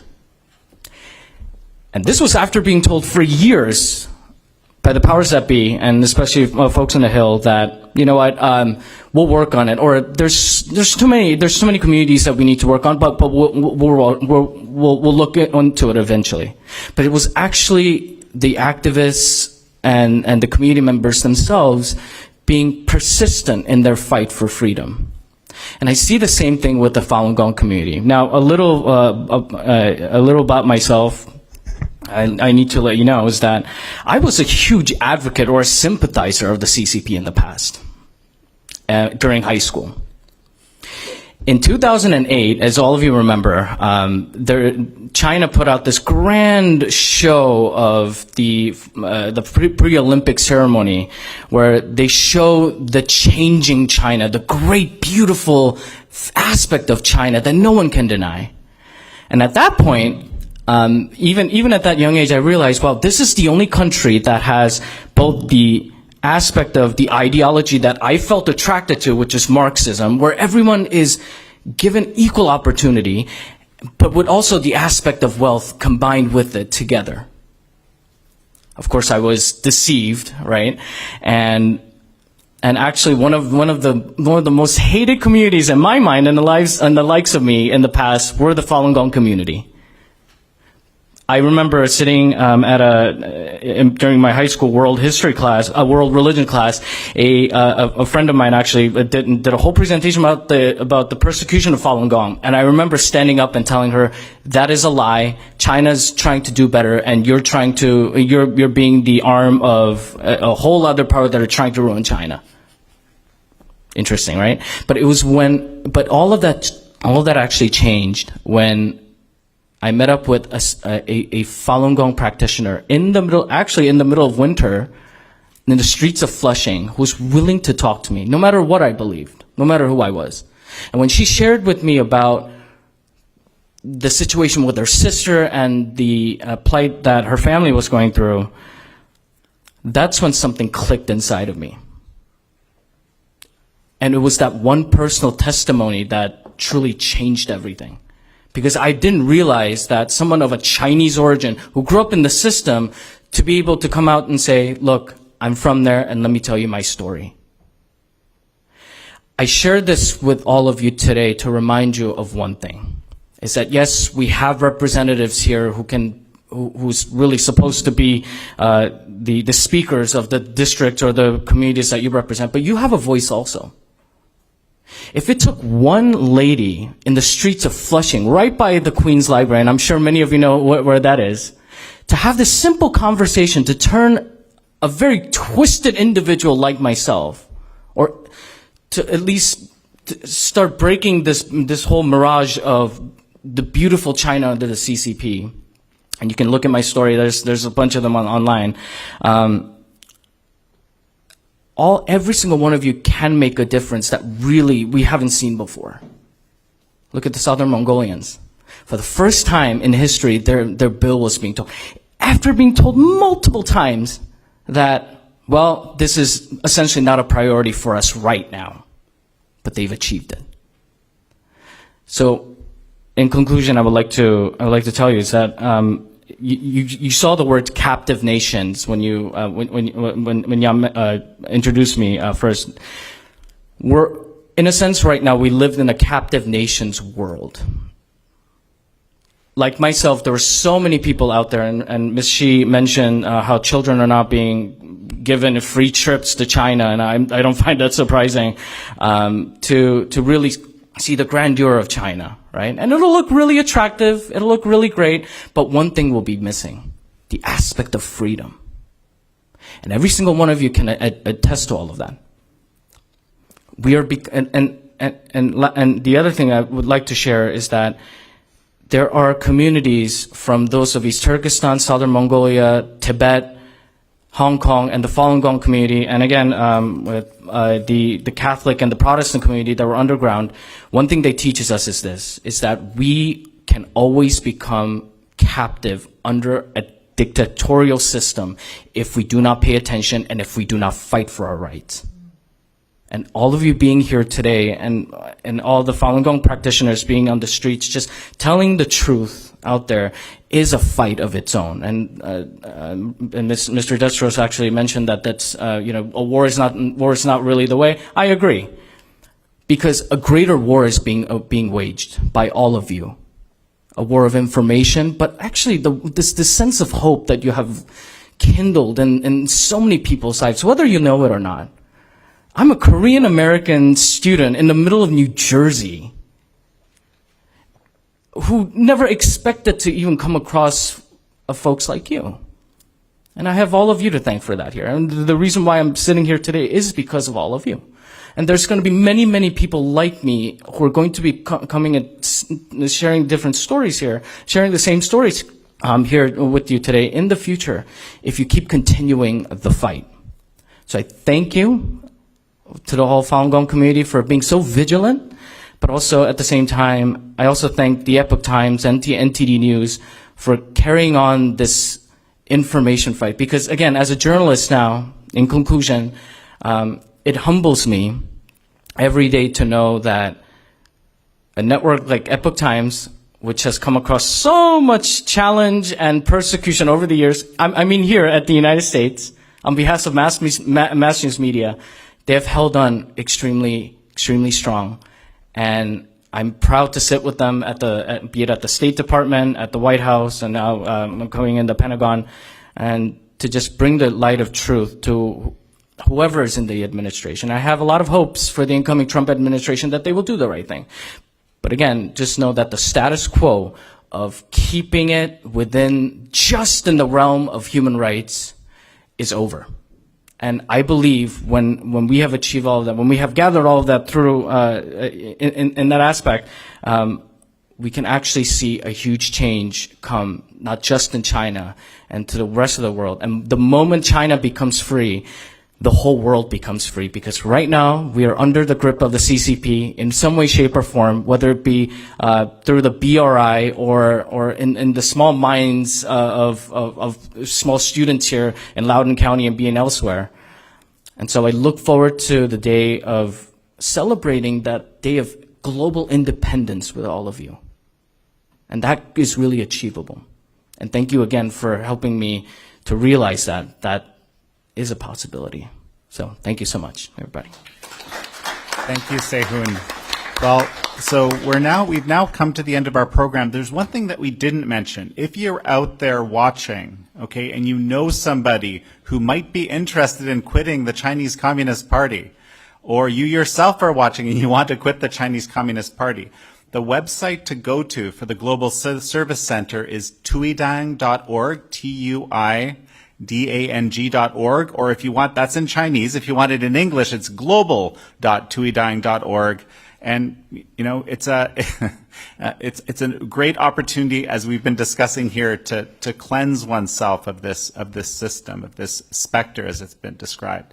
Thank you all again, and we'll see you back again sometime. Thank you.